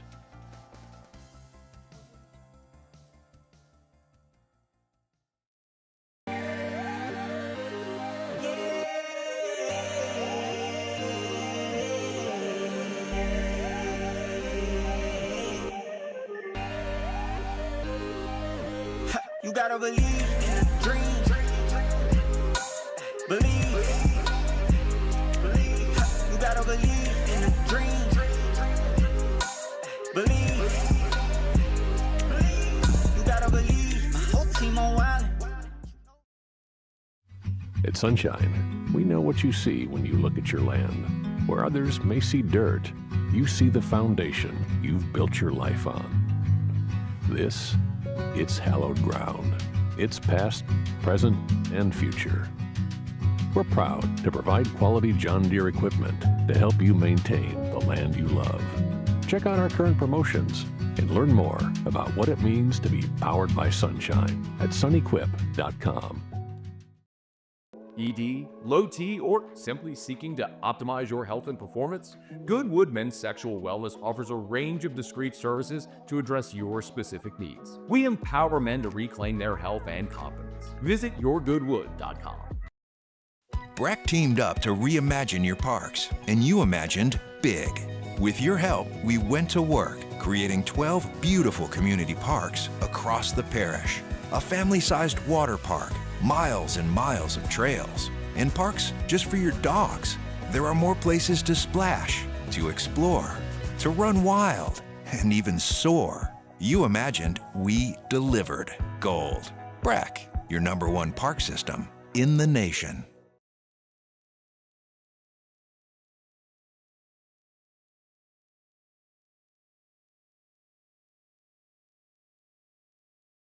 Further review with Matt Moscona, presented by Don Juan Cigar Bar. We're brought to you by Supper Club. You can book your reservation, supperclubbtr.com, supperclubbtr.com. One of the things about Supper Club that I love is if you want to go to Supper Club and be a baller, you can do it. You want to go to Supper Club and order a $5,000 bottle of Chateau Lafite Rothschild, you can do it. You want to go have $400 shots of cognac, you can do it. You can have experiences at Supper Club that usually are reserved for Las Vegas and New York and Paris and Abu Dhabi. Like, that's here in Baton Rouge. But the thing you got to remember as well, if you want to go to Supper Club and have the best steak of your life and have a few appetizers, dessert, bottle of wine, you can do it as affordably as any other restaurant in town. But the experience at Supper Club is unmatched. Introduced open seating at the bar, first come, first serve. So if you knock off of work, you want to head by Supper Club, you can walk in without a reservation, see if you can grab a bar stool or a table by the bar as well. Have a great dinner, maybe cocktail, close some business. Book your reservation, supperclubbtr.com, supperclubbtr.com. All right, as we close out hour number 2 here of AFR on a Friday, let's do so with Tigers in the Pros. Tigers in the pros. They still bleed purple and gold. They're just really rich now. We start with some transactional news, and we start in the NFL. The Atlanta Falcons have signed wide receiver DJ Chark to a 1-year contract. I don't know why LSU players continually have to end up in the NFC South, and Chark's been a chief offender of that, of course, with the Panthers before. But now he'll be a member of the Falcons. 7 seasons in the league for DJ Chark, so this will be his 8th. Spent last year with the Chargers, battled some injuries, only played in 7 games. But for his career, and you're looking at 24 career touchdowns, 3,100 yards. He's turned it into quite the career. It'll continue in Atlanta. Guess I wish him the best, except for when they're playing the New Orleans Saints. Griffin Herring is on the move. The New York Yankees today acquired Ryan McMahon, a third baseman from the Colorado Rockies, for a couple of minor leaguers and some cash. One of those minor leaguers was Griffin Herring. Herring, now a member of the Rockies. He's been assigned to High A Spokane, where he will continue his development there. He's been awesome so far this season, his first full season in minor league baseball. Spent time at 2 levels, low A, high A. He's 7-3 combined with a 1.71 ERA, 16 starts, 89 1/3 innings. He's punched out 102. See if the Rockies potentially aren't a spot where he could maybe be fast-tracked a little bit more now that he's in an organization for a major league franchise that stinks, because the Rockies stink. I actually feel bad for Griffin Herring that he now has to be a part of that just awful franchise. But if it means he can get to the major leagues faster, then I'm all for it. Best of luck continued to Griffin Herring. WNBA action. Let's see. Angel Reese missed the Skies game a night ago with a back injury. She's been nursing that a little bit. Not too serious, just some load management, as she did play in the All-Star game this past weekend. Haley Van Lith for the Chicago Sky, 24 minutes off the bench, 8 points, 5 assists. She shot 3 of 8 from the floor. And then Anissa Morrow with the Connecticut Sun, 13 minutes off the bench, 5 points, 8 boards for Morrow, as she's put together a pretty steady, solid rookie season there in the WNBA. There were only 4 Major League Baseball games a night ago, and none of those featured former LSU Tigers, unfortunately. But you do have a full slate, obviously, here tonight, where you'll see Alex Bregman, you'll see Josh Smith, Jake Fraley, all those guys, maybe Grant Taylor, Cole Henry, all in action tonight across Major League Baseball. The one other transaction, I have some thoughts on it a little bit later in the show, but we'll go ahead and throw it in here now. Jared Jones did officially sign his 9th-round contract with the Pittsburgh Pirates, he will start his professional career, as we all assume. So congratulations to Jared Jones, and the best, in his future in professional baseball. As I said, in the next hour, I have a little bit more broader thoughts on Jared Jones, his career at LSU. So we'll get to those. We'll get to those then. There you have it. That is Tigers in the Pros. This is AFR, presented by Don Juan Cigar Bar. Alondra, we're behind on floaters. We have time right now. You want to hit First South Farm Credit? We can do that. We can let Matt go ahead and give us the goods there. AFR is brought to you by First South Farm Credit. You know where to start. Your first call, your first visit, your first option when it comes to buying land in Louisiana is First South Farm Credit. And honestly, it doesn't even have to be land in Louisiana, because First South Farm Credit can help you buy land in any of the contiguous 48. And they've got more than 40 branches in Louisiana, Mississippi, and Alabama. So if you're right here in the Southeast, there's First South Farm Credit locations all near you. But remember, like, for example, let's say a lot of our audience in New Orleans, of course. You're living in New Orleans, maybe you're starting to build a family, grow a family. You want to move to the North Shore like a lot of people do. You want to buy the 100 acres in Tangipahoa. You can. And First South Farm Credit can help, because they have an office in Amite. So you can walk in there, you can do business with someone who talks like you, lives where you live, and help you buy land wherever you want to buy land in the contiguous 48. It's First South Farm Credit. If you're thinking of buying land, your first call, your first option should be First South Farm Credit. FirstSouthLand.com. All right, as we put a button here on hour number 2 of AFR, I'll remind you of a few things. Matt is back from vacation on Monday, so show returns to its normal operation this coming Monday. I'm sure he's going to have a lot of thoughts on a lot of the stuff that he missed, as well as the first full week of Saints training camp and all of that. He will actually be on remote in Houston on Monday at the Rustic. So if you're an AFR listener in Houston, you want to go see the show live, Matt will be there in Houston on Monday broadcasting from the Rustic.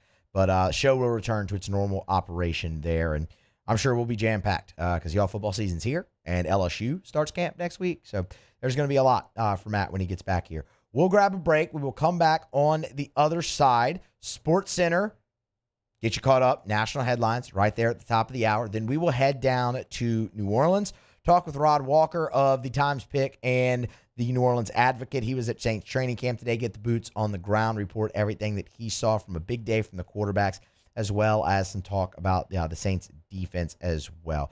Plenty more to still come along. Y'all stay here. It's Friday's AFR, presented by Don Juan Cigar Bar. Hour 3 is next. After further review. AFR is brought to you by Parish Restoration. Kill mold, remove odor, other harmful pathogens, commercial or residential. As a matter of fact, Parish Restoration, I love the process, by the way. If you go to the website at parishrestoration.com, you can see videos of their patented non-toxic dry fog treatment. So you see exactly what it looks like. Very cool. But they have fogged, over at Parish Restoration, they fogged one of the largest buildings in the entire state of Louisiana. So it doesn't matter if it's your office building, your church, whatever it may be, school, or your home. They can even fog your car. Maybe your car has a weird odor, musty smell. Maybe you bought a used car from a smoker and you can't get that smoky smell out. This will do it. They'll come while you're at work, fog it. By the time you're done with work for the day, boom, you're back in a clean-smelling, fresh-smelling vehicle. It's Parish Restoration. Learn more at parishrestoration.com. Parishrestoration.com. Do business with someone you know. Parishrestoration.com. There it is, the extra mile, on the border of expected and extraordinary for those willing to go further, like vans customized for work or play, with safety and tech to keep you connected, supported by a 5-star sales, service, and finance team, and backed by the 1-star you know. So go the extra mile. It's never crowded, because so few have what it takes to go there. Mercedes-Benz Vans. Today, we are shaping tomorrow. We are researching how extreme stress impacts the immune system, from trauma victims to athletes and even astronauts. Our work is leading the way in sepsis treatment, saving countless lives. We're unlocking the mind with music in exciting new ways. Our Lady of the Lake Health and LSU are improving the health of our state. That's the impact of champions. Imagine the impact we'll have on the future. Together, we roar. Gulf Coast Bank and Trust is giving our customers the power to bank anywhere, anytime during this challenging event. And we're right there with you. Our mobile banking app is a smart way to manage your money and time. Gulf Coast Bank and Trust, the bank that cares about you. With bold leadership and a growing population, Louisiana is rewarding excellence, attracting high-value companies, and fueling opportunity. Louisiana is winning now, and the sky is the limit. With every region and industry growing across a beautiful state that's more than a culture, it's a community with a quality of life that's more than satisfying. It's sustainable because the Louisiana you thought you knew is better than ever now. Come home, Louisiana. We typically think of stress as being bad for us. At Our Lady of the Lake and LSU, we are researching how certain types of stress, such as exercise, can be good for our immune health. By studying people under extreme stress, such as athletes, astronauts, service members, and first responders, we're learning how to improve the immune health of everyone. That's the power of research. That's the impact of champions. Together, we roar. The Windsor Senior Living Community in Mandeville, Louisiana is a beautiful, vibrant apartment community geared toward seniors.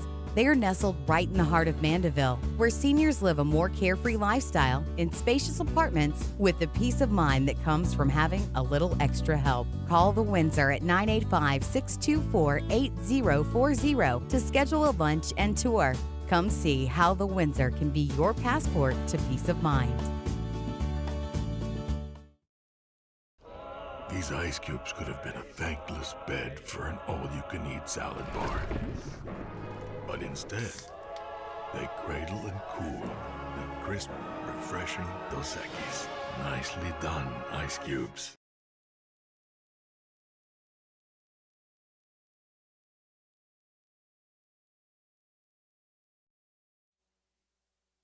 This is SportsCenter. I'm Christine Lisi. Both New York baseball teams made a move ahead of Thursday's MLB trade deadline. That's bolstered their bullpen, acquired lefty reliever Gregory Soto from the Orioles for 2 prospects. The Yankees acquired third baseman Ryan McMahon from the Rockies for 2 pitching prospects. Yankees were looking for a left-handed bat and replacement at third base. First game of the day, Major League leading Brewers and Marlins still tied at 1, top 7. NFL Vikings receiver Justin Jefferson will miss some time at training camp with a strained left hamstring. He'll be reevaluated by the team next week.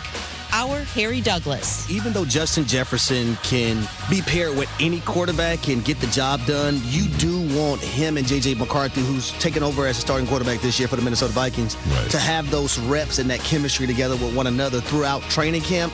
But listen, hey, you don't push the envelope when you talk about your best offensive weapon and the best receiver in the league. A criminal investigation into finances of the NFLPA include potential misuse of funds and self-enrichment by union officials, according to a confidential document obtained by ESPN.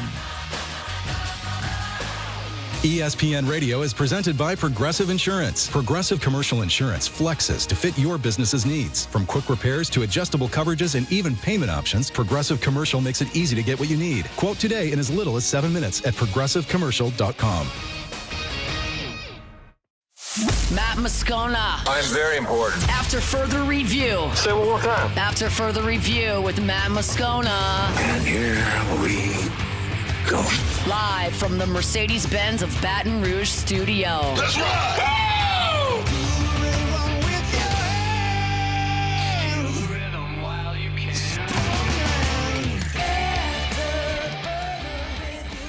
Off and running, hour number 3 after further review here on a Friday, presented by Don Juan Cigar Bar. Musso in for Moscona. Final hour of the week. Alondra Villarreal, Paul O'Neill, they're along for the ride, and we're fired up to have you along for the ride as well. If you're just getting off work, maybe hop in your car. Thank you for making us a part of your Friday and the start of your weekend. Day 3, Saints training camp. It is in the books. Big day for the quarterbacks as well. Really their best day so far, reading the tea leaves. Rod Walker, of course, New Orleans Advocate Times-Picayune as well on Twitter at Rod Walker Nola joins us now. Rod, we appreciate the time, man. How are you?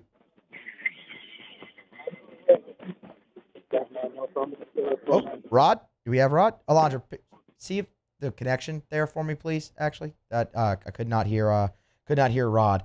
All right, we'll try to get connected with Rod so we can give us a little bit of the boots on the ground, but just some kind of overview, man. It looked like the quarterbacks really, really stood out. Jake Haener got his first go with the ones today, so you've seen each quarterback now get a day with the first team. Rattler went first, then Shough, then Haener. Spencer Rattler looks like he's just been fantastic, obviously, so far through camp as well. A couple of vet days off got you to see some other guys as well. We have Rod now. Rod, can you hear me? Yeah, I can hear you well now. All right. Awesome, man. How are you? I'm doing good. Awesome. Thank you for the time. Let's start just straight up with the quarterbacks. Haener gets his first go of it with the ones. Spencer Rattler, another perfect day throwing the football. What did you see from all three?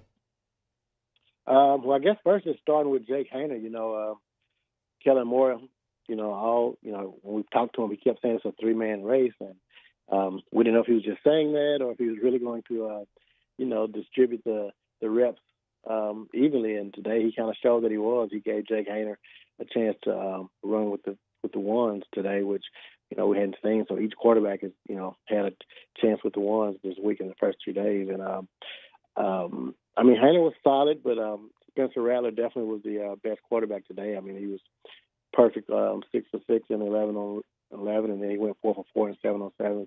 Had a really big pass completion to Mason Tipton during practice today, and I just thought he was really solid today. And I think if the Saints if they played a game tomorrow, I think Spencer Rattler would probably start.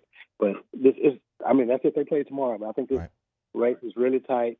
I just give him a slight edge right now. He was here last year, so it's probably a slight edge over Tyler Shough and Jake Haener. But I do think this thing is going to play out. These guys haven't even put on pads yet, so I try not to make too much of these numbers that you're seeing right now because there's no pass rush.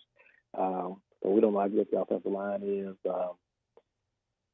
We'll get a better gauge, starting Monday. They practice again Sunday, but they don't put pads on until Monday. I think when Monday comes around, we'll get a better idea of who these guys are. And I think Kellen Moore will probably, let them rotate with the ones again at least one more time. And I don't know, but eventually he'll have to make a decision and cut it down to 2 because these reps are very important, especially for such a young quarterback room. So I mean, you got to get, you got to narrow this thing down at some point. You can't be trying to, distributing the reps evenly throughout the whole training camp. I would think at some point you got to kind of pinpoint who your 1 or 2 guys are and kind of roll with them. What has made Spencer Rattler stand out so much? I think he's just been probably a little bit more accurate. I mean, I think he's 15 of 17 through the first 3 days. Just kind of made some good decisions. He did make the one bad decision on yesterday. Or was that 2 days ago? My days are kind of running together. No, that was yesterday. 2 days ago, he threw an interception on a ball that he was trying to throw it away, he said, and just didn't get it far enough in the out of the back of the end zone. And Quincy Riley, the rookie that they drafted, ended up picking it off, and I think that's the only interception we've seen so far. So outside of that, I mean, he's been, just looked pretty sharp. You can just tell he's made some improvements from last year, his decision making and everything. So I just think he's just been a little bit sharper than what we saw at times last year when he did get a chance to play.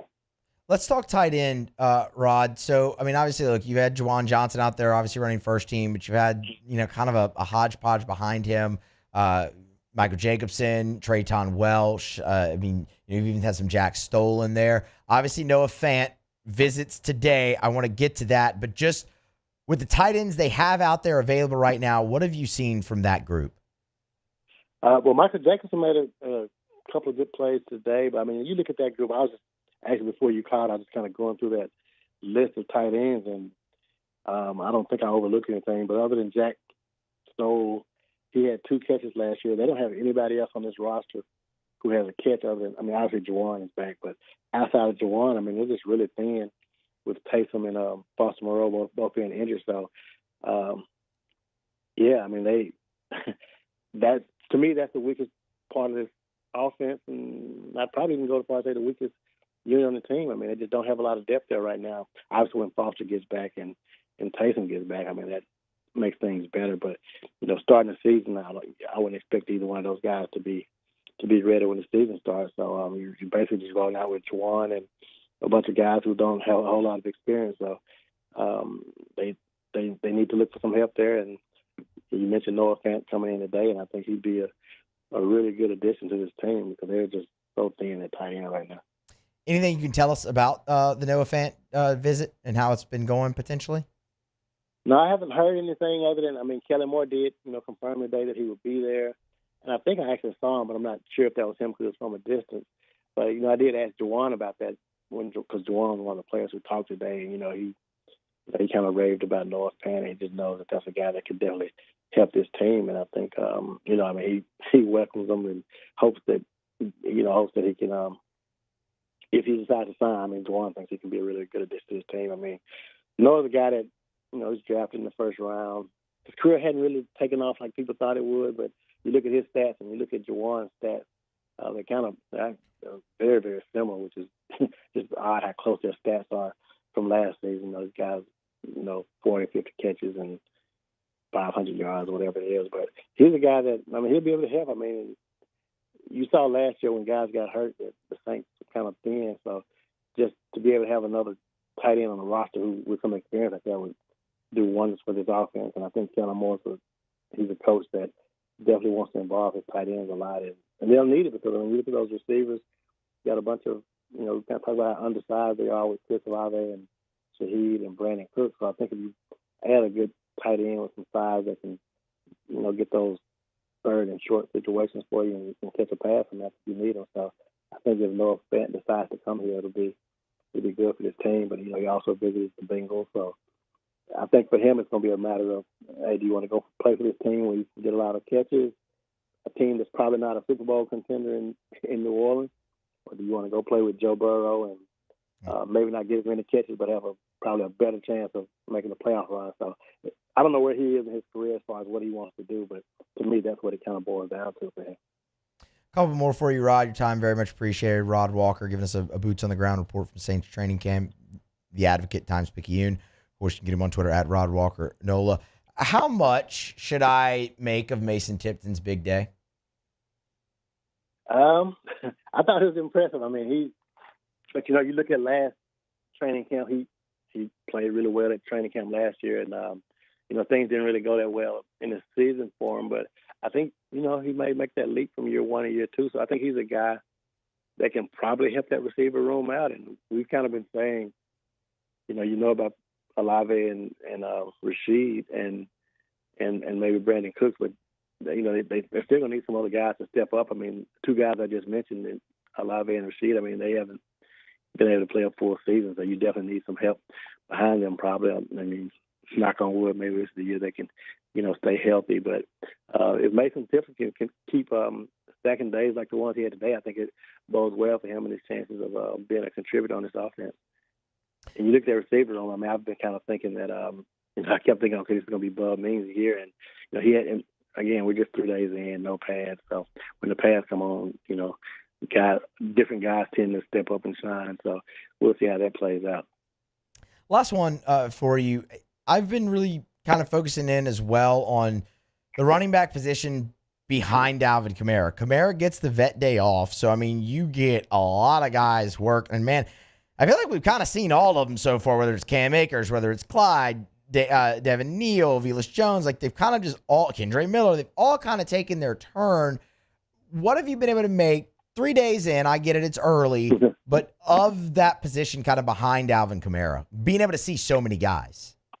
Yeah, I mean, it tells you, just how, I mean, I feel like they're really deep at that position, but, I mean, that's, out of all the positions on offense, I think running back's probably the one the most where you really need to see him in the pads. And once we see that, we'll know. But, I mean, I think all those guys are going to get a fair shot. It's a really big year for Kendre Miller. I mean, it's kind of a make-or-break year for him, I feel like. I mean, they drafted him and really wanted him to be that guy. And you see it with him. I mean, when he plays, he pops and, he looks good. He looks the part. He runs hard. He has good vision, all those things. He just can't stay healthy. So if he can stay healthy, I mean, I think it's, he's probably going to get the most reps behind Kamara. But, I mean, they signed Cam Akers for a reason. They drafted Devin Neal for a reason. And so, I mean, and they have a lot of them. I didn't even mention Clyde. I mean, Clyde has experience. So they have some options at running back. And there's going to be 2 or 3 good running backs that aren't going to make this team.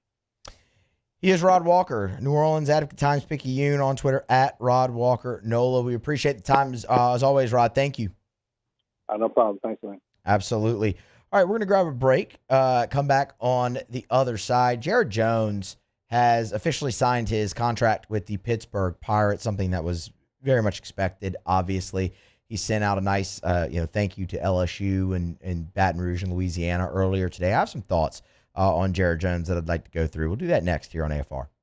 AFR is brought to you by the Watermark Hotel and the Renaissance Hotel, 2 beautiful hotel properties in Baton Rouge, the Watermark downtown, the Renaissance Southtown right there on Bluebonnet. And when it comes to hosting your event, both the Watermark and the Renaissance are perfect. The Watermark is a gorgeous, elegant spot in downtown Baton Rouge. That wedding reception, that smaller gathering, that meeting space, they can do it. They've kept so much of the history and tradition of that iconic building while modernizing it. The Gregory is a great restaurant inside of the Watermark as well.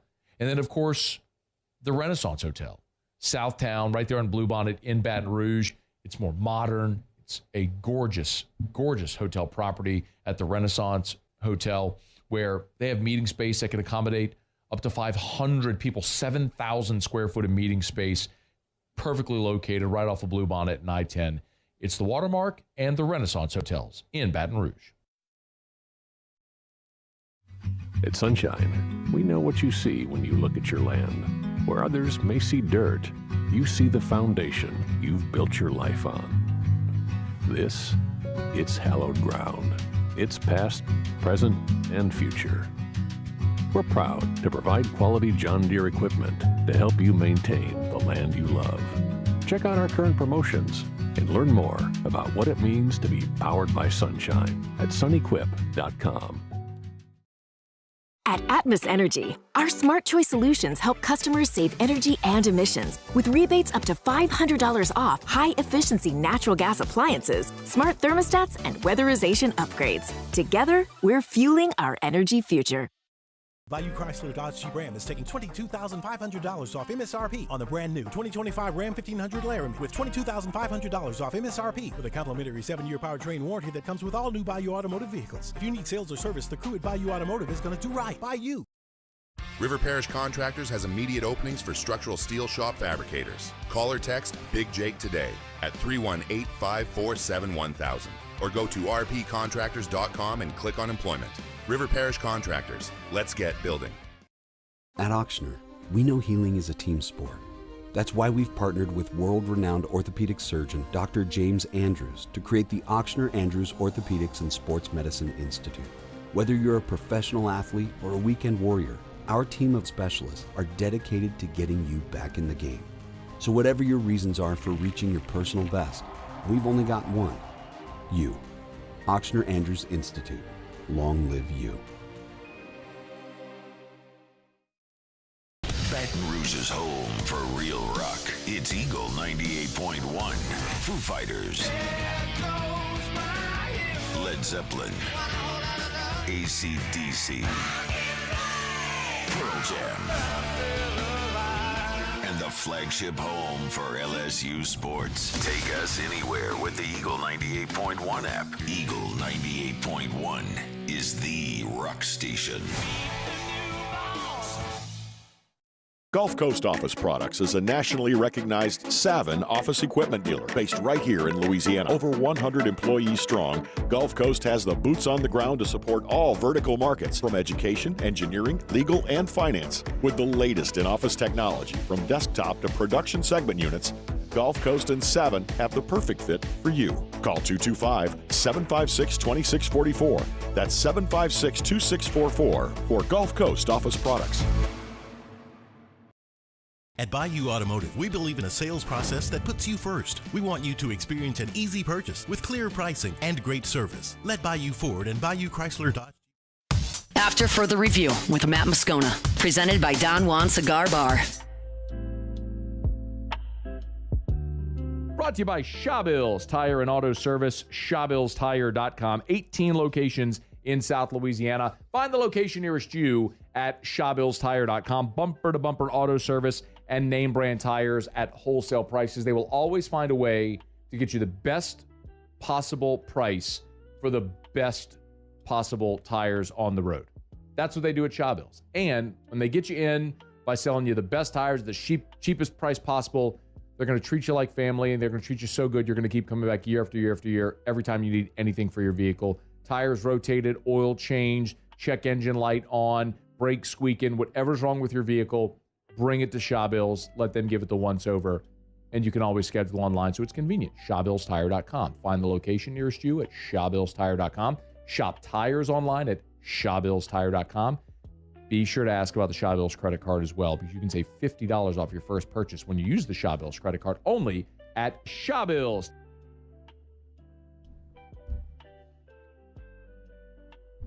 All right, back here after further review on a Friday, presented by Don Juan Cigar Bar.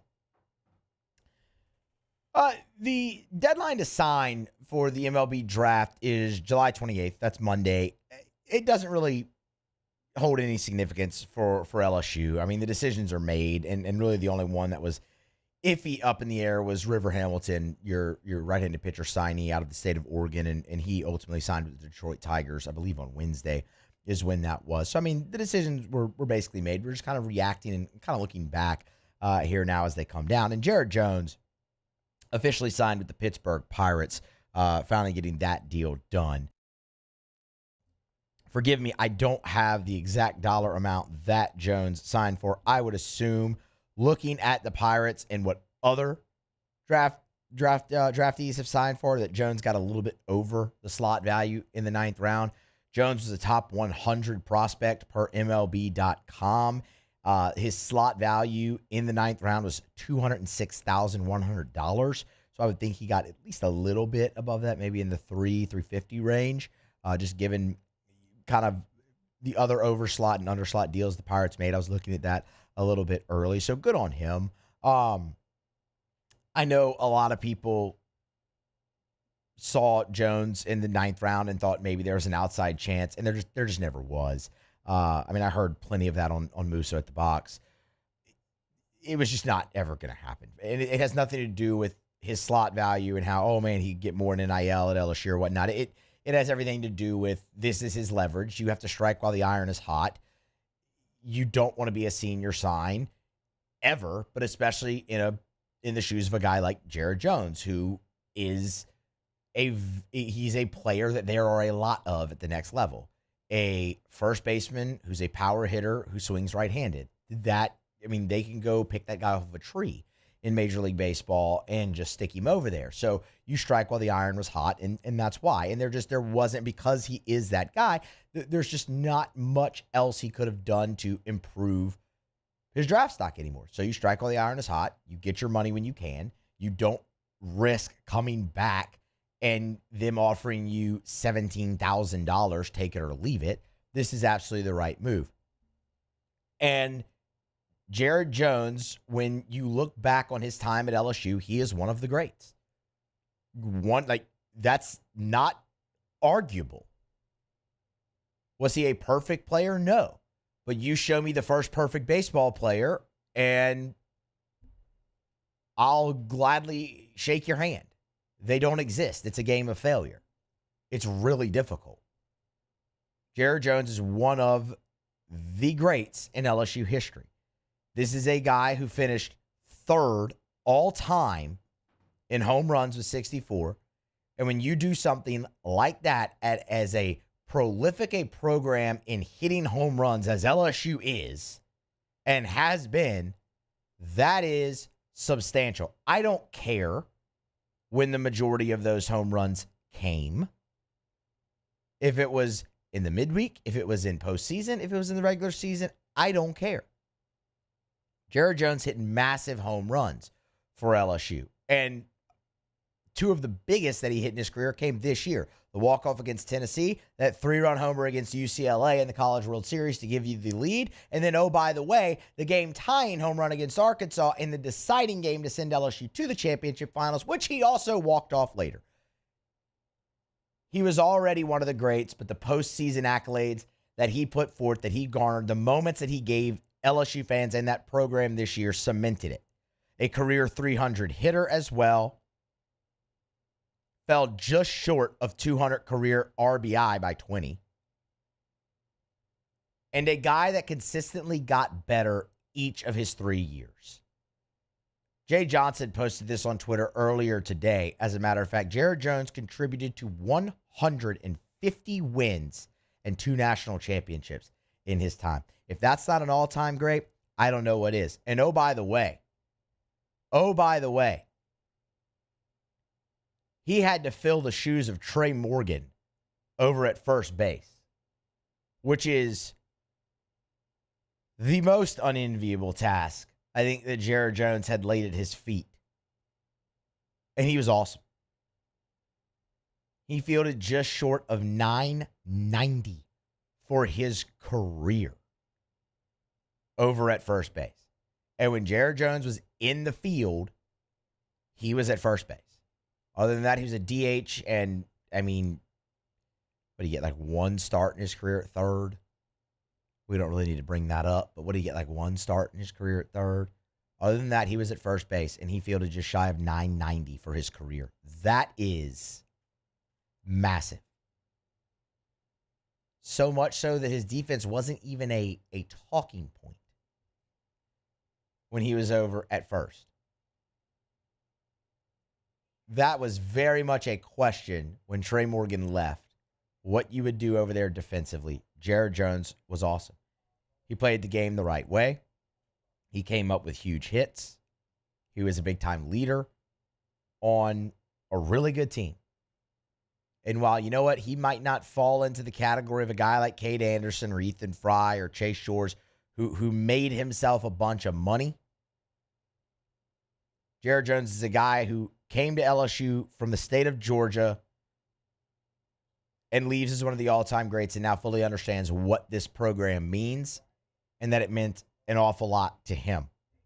And he made that abundantly clear when he said his goodbye on Twitter earlier today with one of those, statements that you see players often release in their times, saying, forgive me, I have to find it.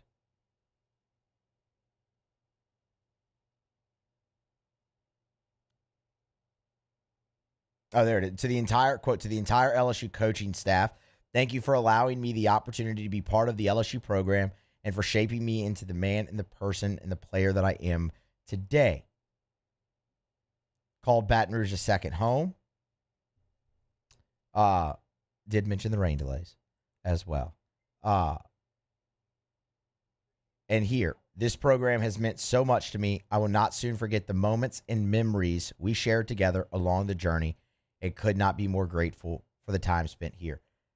The thing we always talk about at LSU, right, is the program players. And a lot of those are guys like Josh Pearson, the Jordan twins. I mean, just go down the list.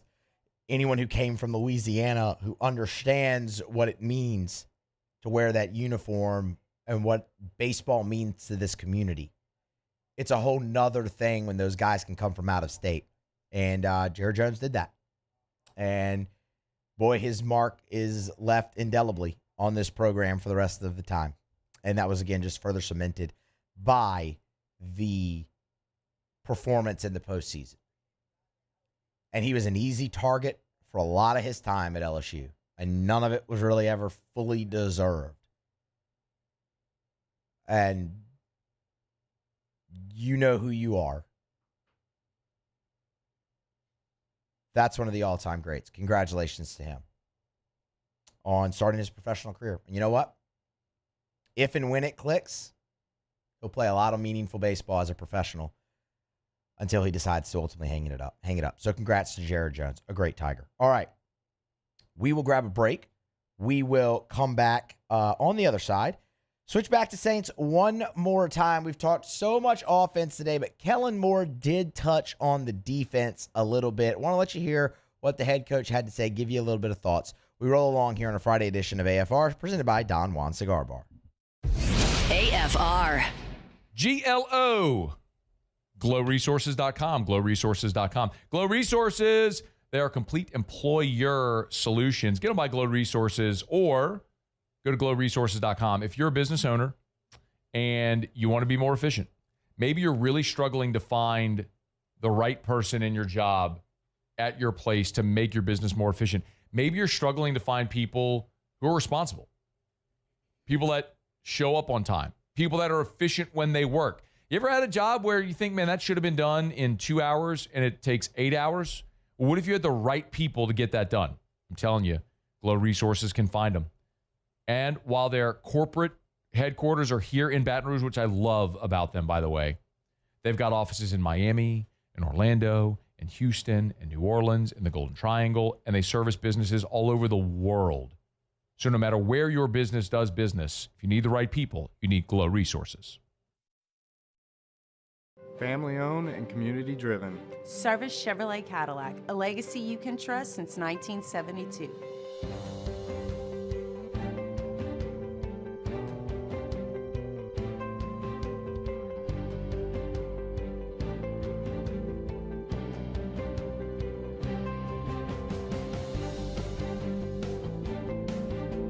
Service Chevrolet Cadillac, our family serving your family. For over 50 years. These ice cubes could have been a thankless bed for an all-you-can-eat salad bar. But instead, they cradle and cool the crisp, refreshing Dos Equis. Nicely done, ice cubes. It's not just a game, it's a religion. You've got your team colors, team swag, and now your very own website. LouisianaSports.net. Everything LSU, Saints, and Pelicans. Sports on demand. In-depth coverage by sports writing pros with continuously updated news. And with the LouisianaSports.net newsletter, you get pinged directly with top trending stories. Best of all, now and always, no paywall. It's free. LouisianaSports.net. Powered by 104.5 ESPN Baton Rouge. Your home for Louisiana sports. At Luba Workers' Comp, our journey began over 30 years ago with a simple belief: our clients come first. At Luba, our business has always been focused on people, not policies. Through every success and challenge, we've continued to grow because we've stayed true to our values, committed to providing you with genuine dependability. Because your well-being is more than a priority. It's our purpose.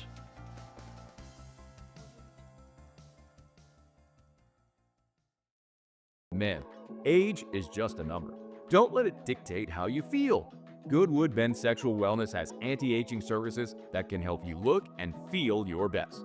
Visit yourgoodwood.com and discover a renewed sense of vitality. We're Rev Business, a local provider with nearly 90 years of experience. So when it comes to business in Louisiana, we know that personalized service is key.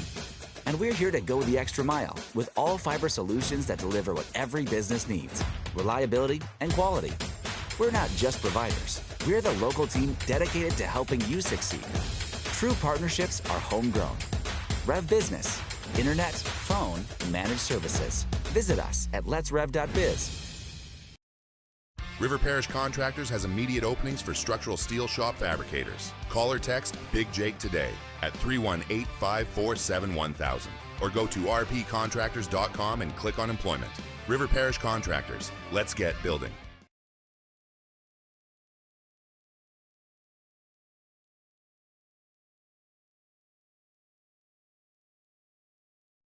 After further review with Matt Moscona, presented by Don Juan Cigar Bar.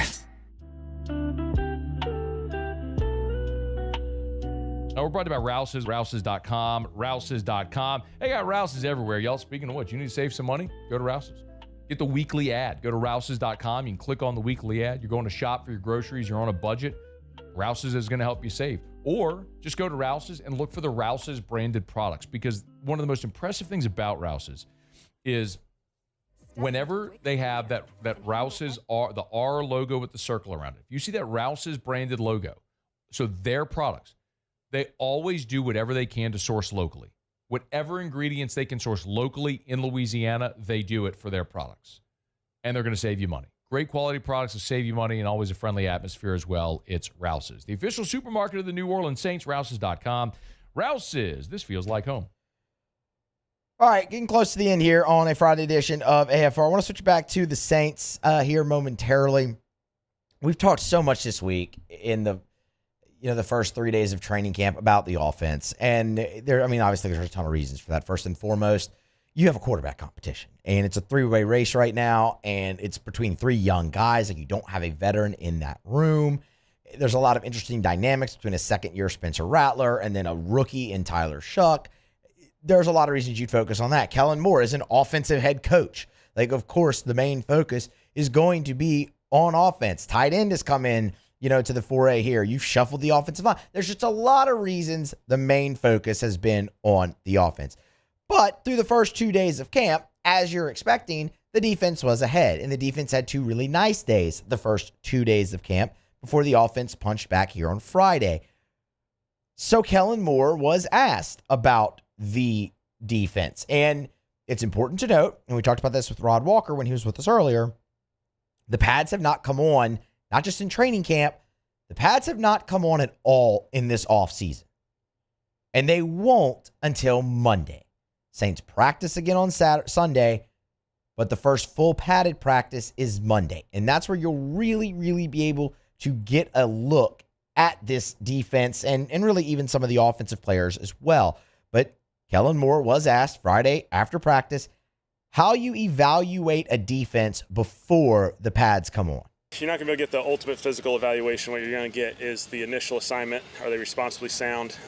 Do they have tremendous effort? The finish of every play, we certainly evaluate that part of this thing. And so are they finishing? Are they attacking the football, which is such a big part of the defense? Creating those habits that lead up to once you get the pads on, now the physicality ramps up and all those other things continue to rise. The other thing you've gotten, you heard him talk about assignment, being assignment correct, all those things, is you've gotten a lot of energy out of this defense, specifically centering around playing for Brandon Staley and his scheme. That is an overwhelming positive here early on in camp.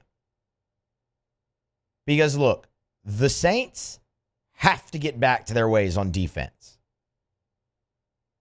Brandon Staley is a guy that can absolutely do that for you. You saw when Dennis Allen as the head coach, and for the first, really couple years, is fine defensively. A year ago, it faltered. You weren't great on defense. You weren't horrible, but you weren't great. Brandon Staley can help you get back to great. But, excuse me.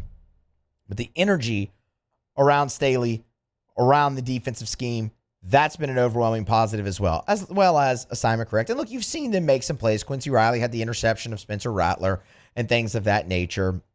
You've seen a lot of pressure on the quarterback, albeit, you're not actually sacking, you're not actually getting home or anything like that. It's just a tap on the shoulder, but you've seen good pressure early and creative ways with the pass rush. All of that very encouraging. Now, when talking about physicality, Kellen Moore was asked about one player in particular, and that was Danny Stutzman. Here's what he had to say on the rookie linebacker out of Oklahoma. Done a really nice job. I think he plays with extreme effort. He plays really, really confident, and I've really enjoyed seeing him just take command and communicate. I think that's the biggest part of being one of those backers is you're in the middle of the whole thing, and you got to be able to communicate with everyone, make sure everyone's on the same page, and he's taking advantage of these reps. I was so jazzed when the Saints drafted Danny Stutzman. Like, that fired me up. That felt like an absolute steal. Absolute steal. This is a guy who you just heard there. Great motor, great effort, and the physicality.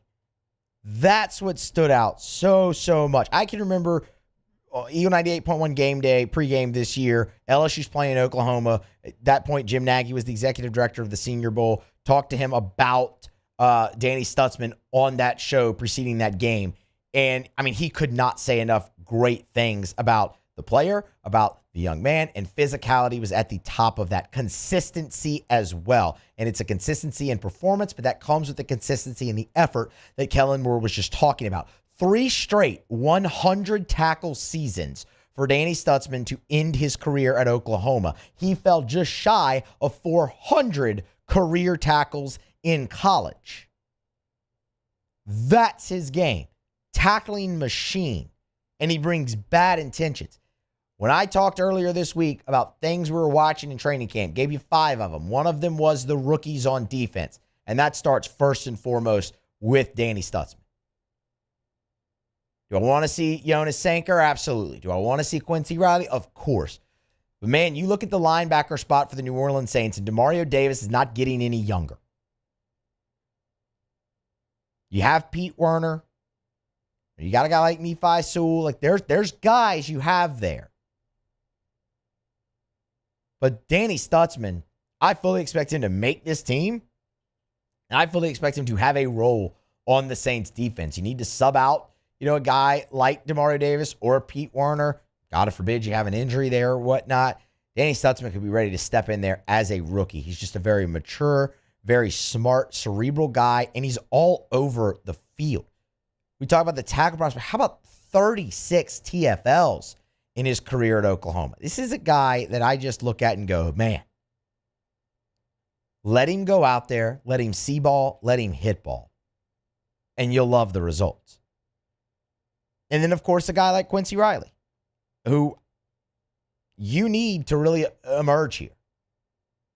Cornerback's not a position where the Saints feel great. You have Kool-Aid McKinstry going to lock down one of those spots. Who's going to be opposite him? Isaac Yadam's back. Quincy Riley, the guy you drafted to do so. He's a guy with great ball skills. Can he lock that down? And then, of course, we talked about Jonas Sanker plenty this week. He's got a golden opportunity to earn meaningful starting reps as a rookie now that Tyrann Mathieu retired. We'll see what happens with Julian Blackmon. Obviously, Jordan Howden has played quite well so far in the spring and the summer and is really a veteran presence at this point in the New Orleans Saints defensive backfield. When you look at everything you have outside of Justin Reed, Jordan Howden's the most veteran guy. He's been in the league three years, I believe, and at times showed flashes and has had a great offseason and a great mini camp, now training camp start to it. He's been running with the first team all 3 days, up to this point. But there is what I feel. Look, I'm not going to sit here and tell you a bill of goods to tell you the Saints defense is young. They aren't. Cam Jordan is old. Devon Gottschall is a older veteran player that you brought in. Justin Reed is an older veteran player. But you are definitely younger than you were. And that does give me a little bit of excitement with that unit improving on what they did a year ago. When you have guys now like Brian Brzee, like Kool-Aid McKinstry, potentially Quincy Riley there on the outside for you. Chase Young is still in his mid-20s. And then you potentially have a guy like Jordan Howden or Jonas Sanker back there as well. Julian Blackmon even is 26 years old. You have gotten younger. And now what I think you have, if you're the New Orleans Saints, is a much better mix on the defensive side of old and young. And that you can do something with. That you have an opportunity. How many games is it going to win you? I don't know. But remember, what we've talked about with the Saints is you're not looking for expectation this year. You're not looking for them to actually go out there and win games. You're looking for signs that things are turning a corner, that the franchise is moving back in the right direction under Kellen Moore in his first season. Because who knows? Maybe he wasn't your first choice, Kellen Moore, but maybe you ended up hiring the next great NFL coach. If this thing starts heading in the right direction at times in 2025, that's a great step to hopefully showing that, yes, you did in fact do that. We'll get a much better feel for everything starting Monday when the pads come on in training camp, and then obviously throughout the preseason games and the rest of camp. But the defensive rookies remain something that I'm just fired up to see. And I will be locked into that on Monday to see how they perform now when they get into full pads. All right, we'll grab a break. We will come back on the other side. We will close out Friday, close out the week here on AFR. Get your questions in for Ask Us. You can ask us anything you would like. Bayou Ford YouTube chat or tweet me at Musso Matthew. We'll kick around some of those. And we'll close out the week with something fun here on AFR. Stay tuned. AFR. If you are thinking about selling your home, maybe you've been on the fence, you've looked at rates and everything, like if you do sell, can you afford to buy the next home? Listen, the market right now is in fuego. I was talking to Darren James over the weekend, and he was like, Matt, this is the start of 2025 is the best start we've ever had. I'm telling you, consumer confidence is back. It is time right now to check out Darren James. Agent225.com, agent225.com. Yes, in Baton Rouge, but all over. Like, I just opened this one up. This is a 2-bedroom, 2-bathroom condo in Slidell that Darren's selling right on the water there on Harbor Drive. You can check it out, 129. You can check it out right now at agent225.com, agent225.com. Listen, buying, selling, commercial, residential, you need a realtor, you need the best, you need Darren James. 335-7666 or agent225.com. Think real estate, think Darren James.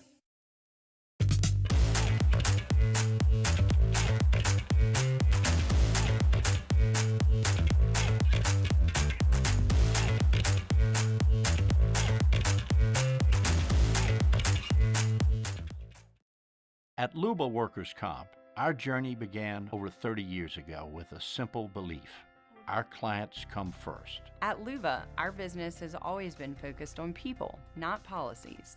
Through every success and challenge, we've continued to grow because we've stayed true to our values, committed to providing you with genuine dependability. Because your well-being is more than a priority. It's our purpose.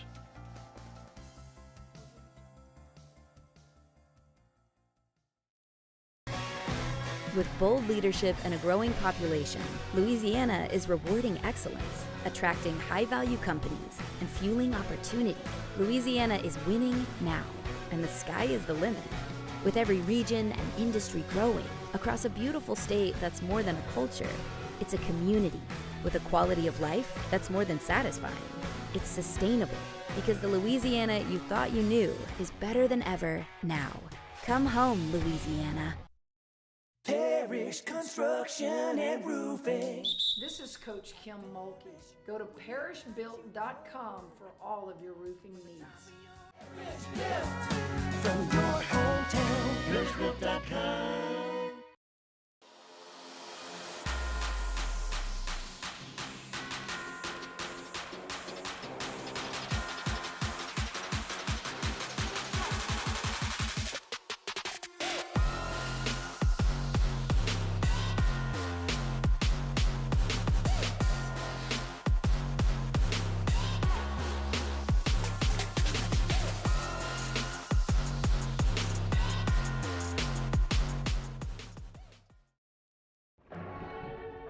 These are the luckiest ice cubes in the world.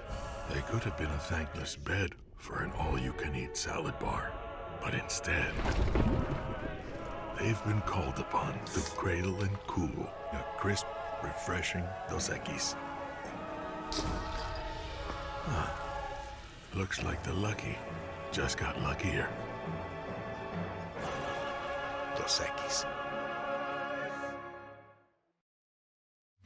At Sunshine, we know what you see when you look at your land. Where others may see dirt, you see the foundation you've built your life on. This, it's hallowed ground. It's past, present, and future. We're proud to provide quality John Deere equipment to help you maintain the land you love. Check out our current promotions and learn more. Review with Matt Moscona, presented by Don Juan Cigar Bar.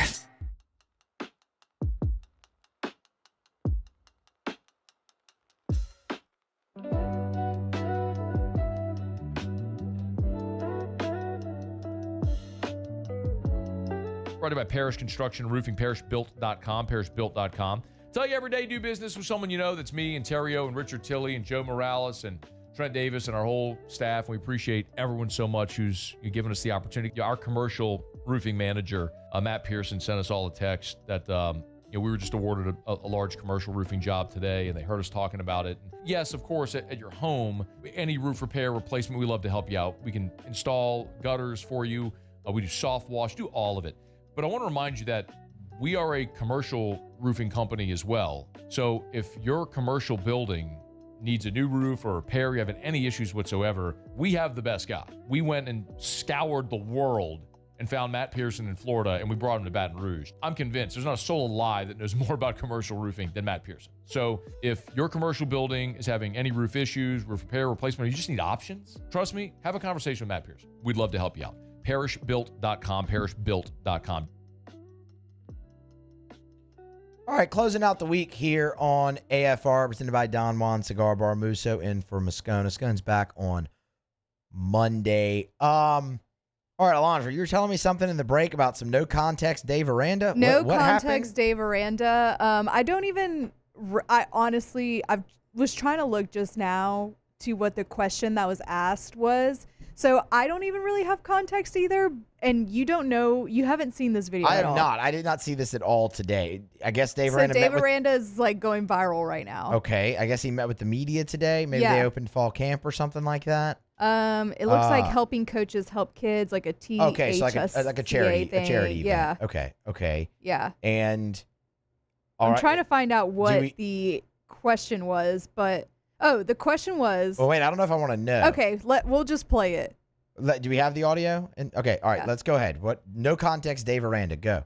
There's a scene in The Wolf of Wall Street when they're talking about throwing midgets, and it's like, hey, this midget,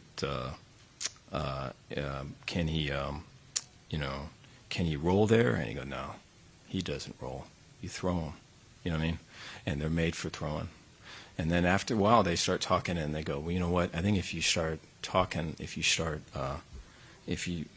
may think they know we're making fun of them. The midgets may think that we're making fun of them. So then I'm gonna start. They may get mad at us, and then the guys go, well, what we need to do is make them think they're one of us. And they go, one of us, one of us. And I think that's the thing with coaching, call it recruiting, is it's that way. They talk about acquiring players, getting rid of players, just like that. And the whole thing underneath all that is they make them think they're one of us. You know what I mean? And it's like, but I don't know. Do you have to do that to win? That sucks. Yeah. Shough. What in the world was that? What? That was about football. Apparently, yeah. I love how it took us to the entire Wolf of Wall Street scene there as well. Great movie, by the way. It's been a while, man, since I've sat down and watched Wolf of Wall Street. Need to do that. I have it on DVD if you want to borrow it. Alondra, I don't own a DVD player because it's 2025. I'm just saying. And the TVs I have in my home, I don't think even have capability to hook up to a DVD player anymore. Do smart TVs hook up to DVD players? Probably. Can they? I didn't know. I have no idea. I've never tried. Yeah. I just play them on my Xbox. Because, see, that works. Yeah. I would just I think the only plug that actually comes out of the TV now is the power. HDMI, right? Well, that and the power. Yeah. So I don't know if you have, because DVD players usually have the red, and you got the to white, connect. and the yellow. Yeah. I don't even know if that's even possible. But no, yeah, great movie. Anyway, back to. Okay, you said you found the question. Yeah. All right, now I want to know, because he did not say anything about football in there. He just talks about midgets and throwing them or rolling them, one of us. Yeah. The question was, have your fears about the transfer portal and paying players come to fruition? And that was his answer. Bro, what? First of all, that's a yes or no question, Dave. That's a yes or no question. That's it. What in the world? Our guy, man, Dave Aranda, 2019 national champion. Love the guy to death. Have you ever seen the video of Dylan Gabriel? And he's talking about, we should do fireworks. We should do more domes. We should do grass. No. Let's do more games in domes. And the caption was the edible hit mid-interview. That feels like what that just happened. Yes. To Dave Aranda. Okay, maybe you could have just made the "it's one of us" reference without talking. I don't think you had to give that much context to it. I don't think you had to go that far into the movie to do the one of us analogy. You did not. And also at the end, he said, he's like, it sucks. Wait, what sucks? I'm so that they were treated that way in Wolf of Wall Street, or the port? I'm so confused. Oh, what in the wait, Paul? I'm about to send you the Dylan Gabriel one. What in the world? The Dylan Gabriel one is possibly one of my favorite videos ever, because the way he answers the questions is really funny. All right, Dave Aranda. Yeah. Sure, man. I mean, look, do you? I'm not here to judge.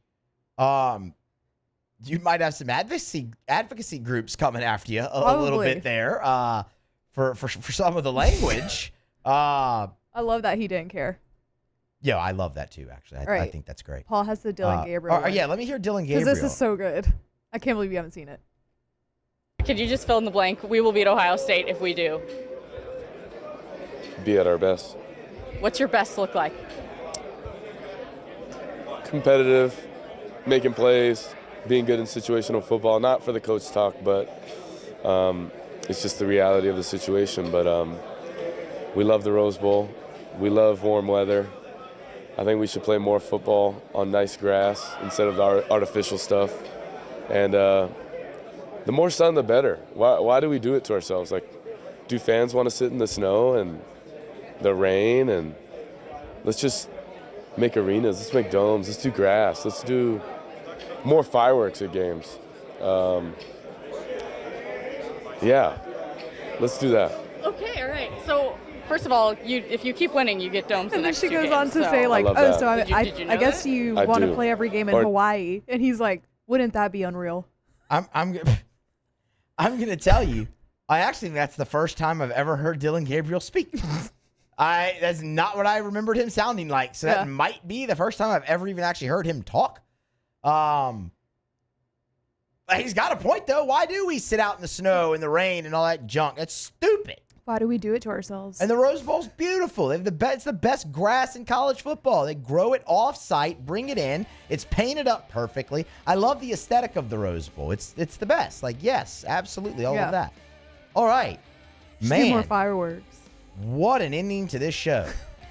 Dave Aranda and Dillon Gabriel, thank you for your contributions. Alondra, thank you for hanging out. Paul, thank you. Thank you to Adam Rittenberg, to Rod Walker, and thank you to all of you. That wraps us up for the week. Matt's back on Monday.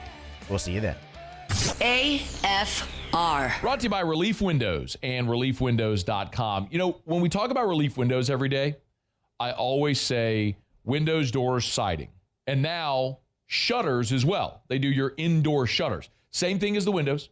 Custom made, measured to fit your windows, custom fit for your windows, lifetime warranty on your windows, your shutters.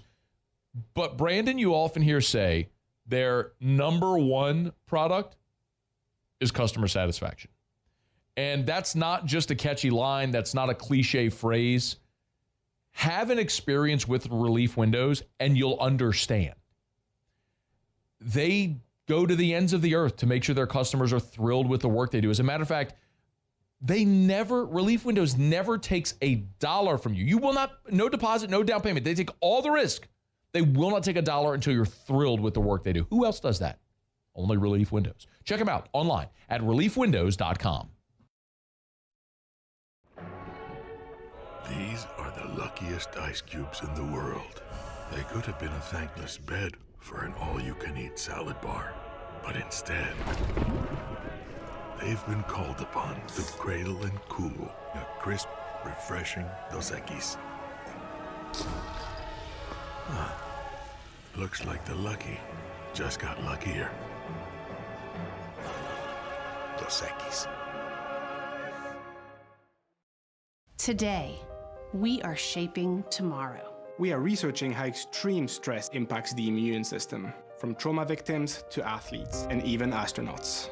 Our work is leading the way in sepsis treatment, saving countless lives. We're unlocking the mind with music in exciting new ways. Our Lady of the Lake Health and LSU are improving the health of our state. That's the impact of champions. Imagine the impact we'll have on the future. Together, we roar. At Bayou Automotive, we believe in a sales process that puts you first. We want you to experience an easy purchase with clear pricing and great service. Let Bayou Ford and Bayou Chrysler Dodge Jeep Ram be your trusted partners in finding your perfect vehicle. The crew at Bayou Automotive is going to do right by you. When it comes to industrial construction, River Parish contractors can do it all. Mechanical, structural, custom fabrication, specialized welding, and turnaround services. Strategically located in between Baton Rouge and New Orleans, we have the local team with the experience and commitment to safety to manage the most complex industrial projects. Period. Here's the deal. Partnering with us means your project is delivered on time, on budget, and most important, safely. River Parish contractors, let's get building.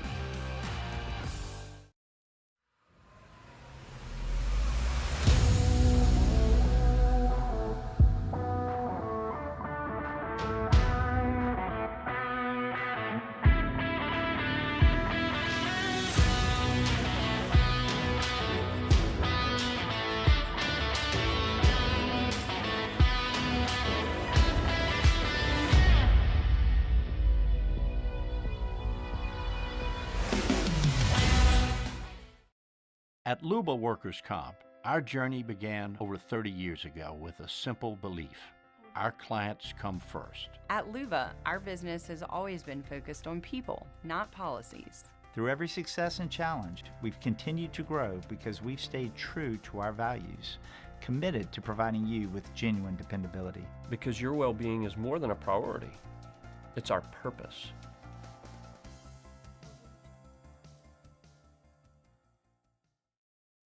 Businesses like yours are the soul of our community. You deserve someone who'll deliver the internet services you deserve.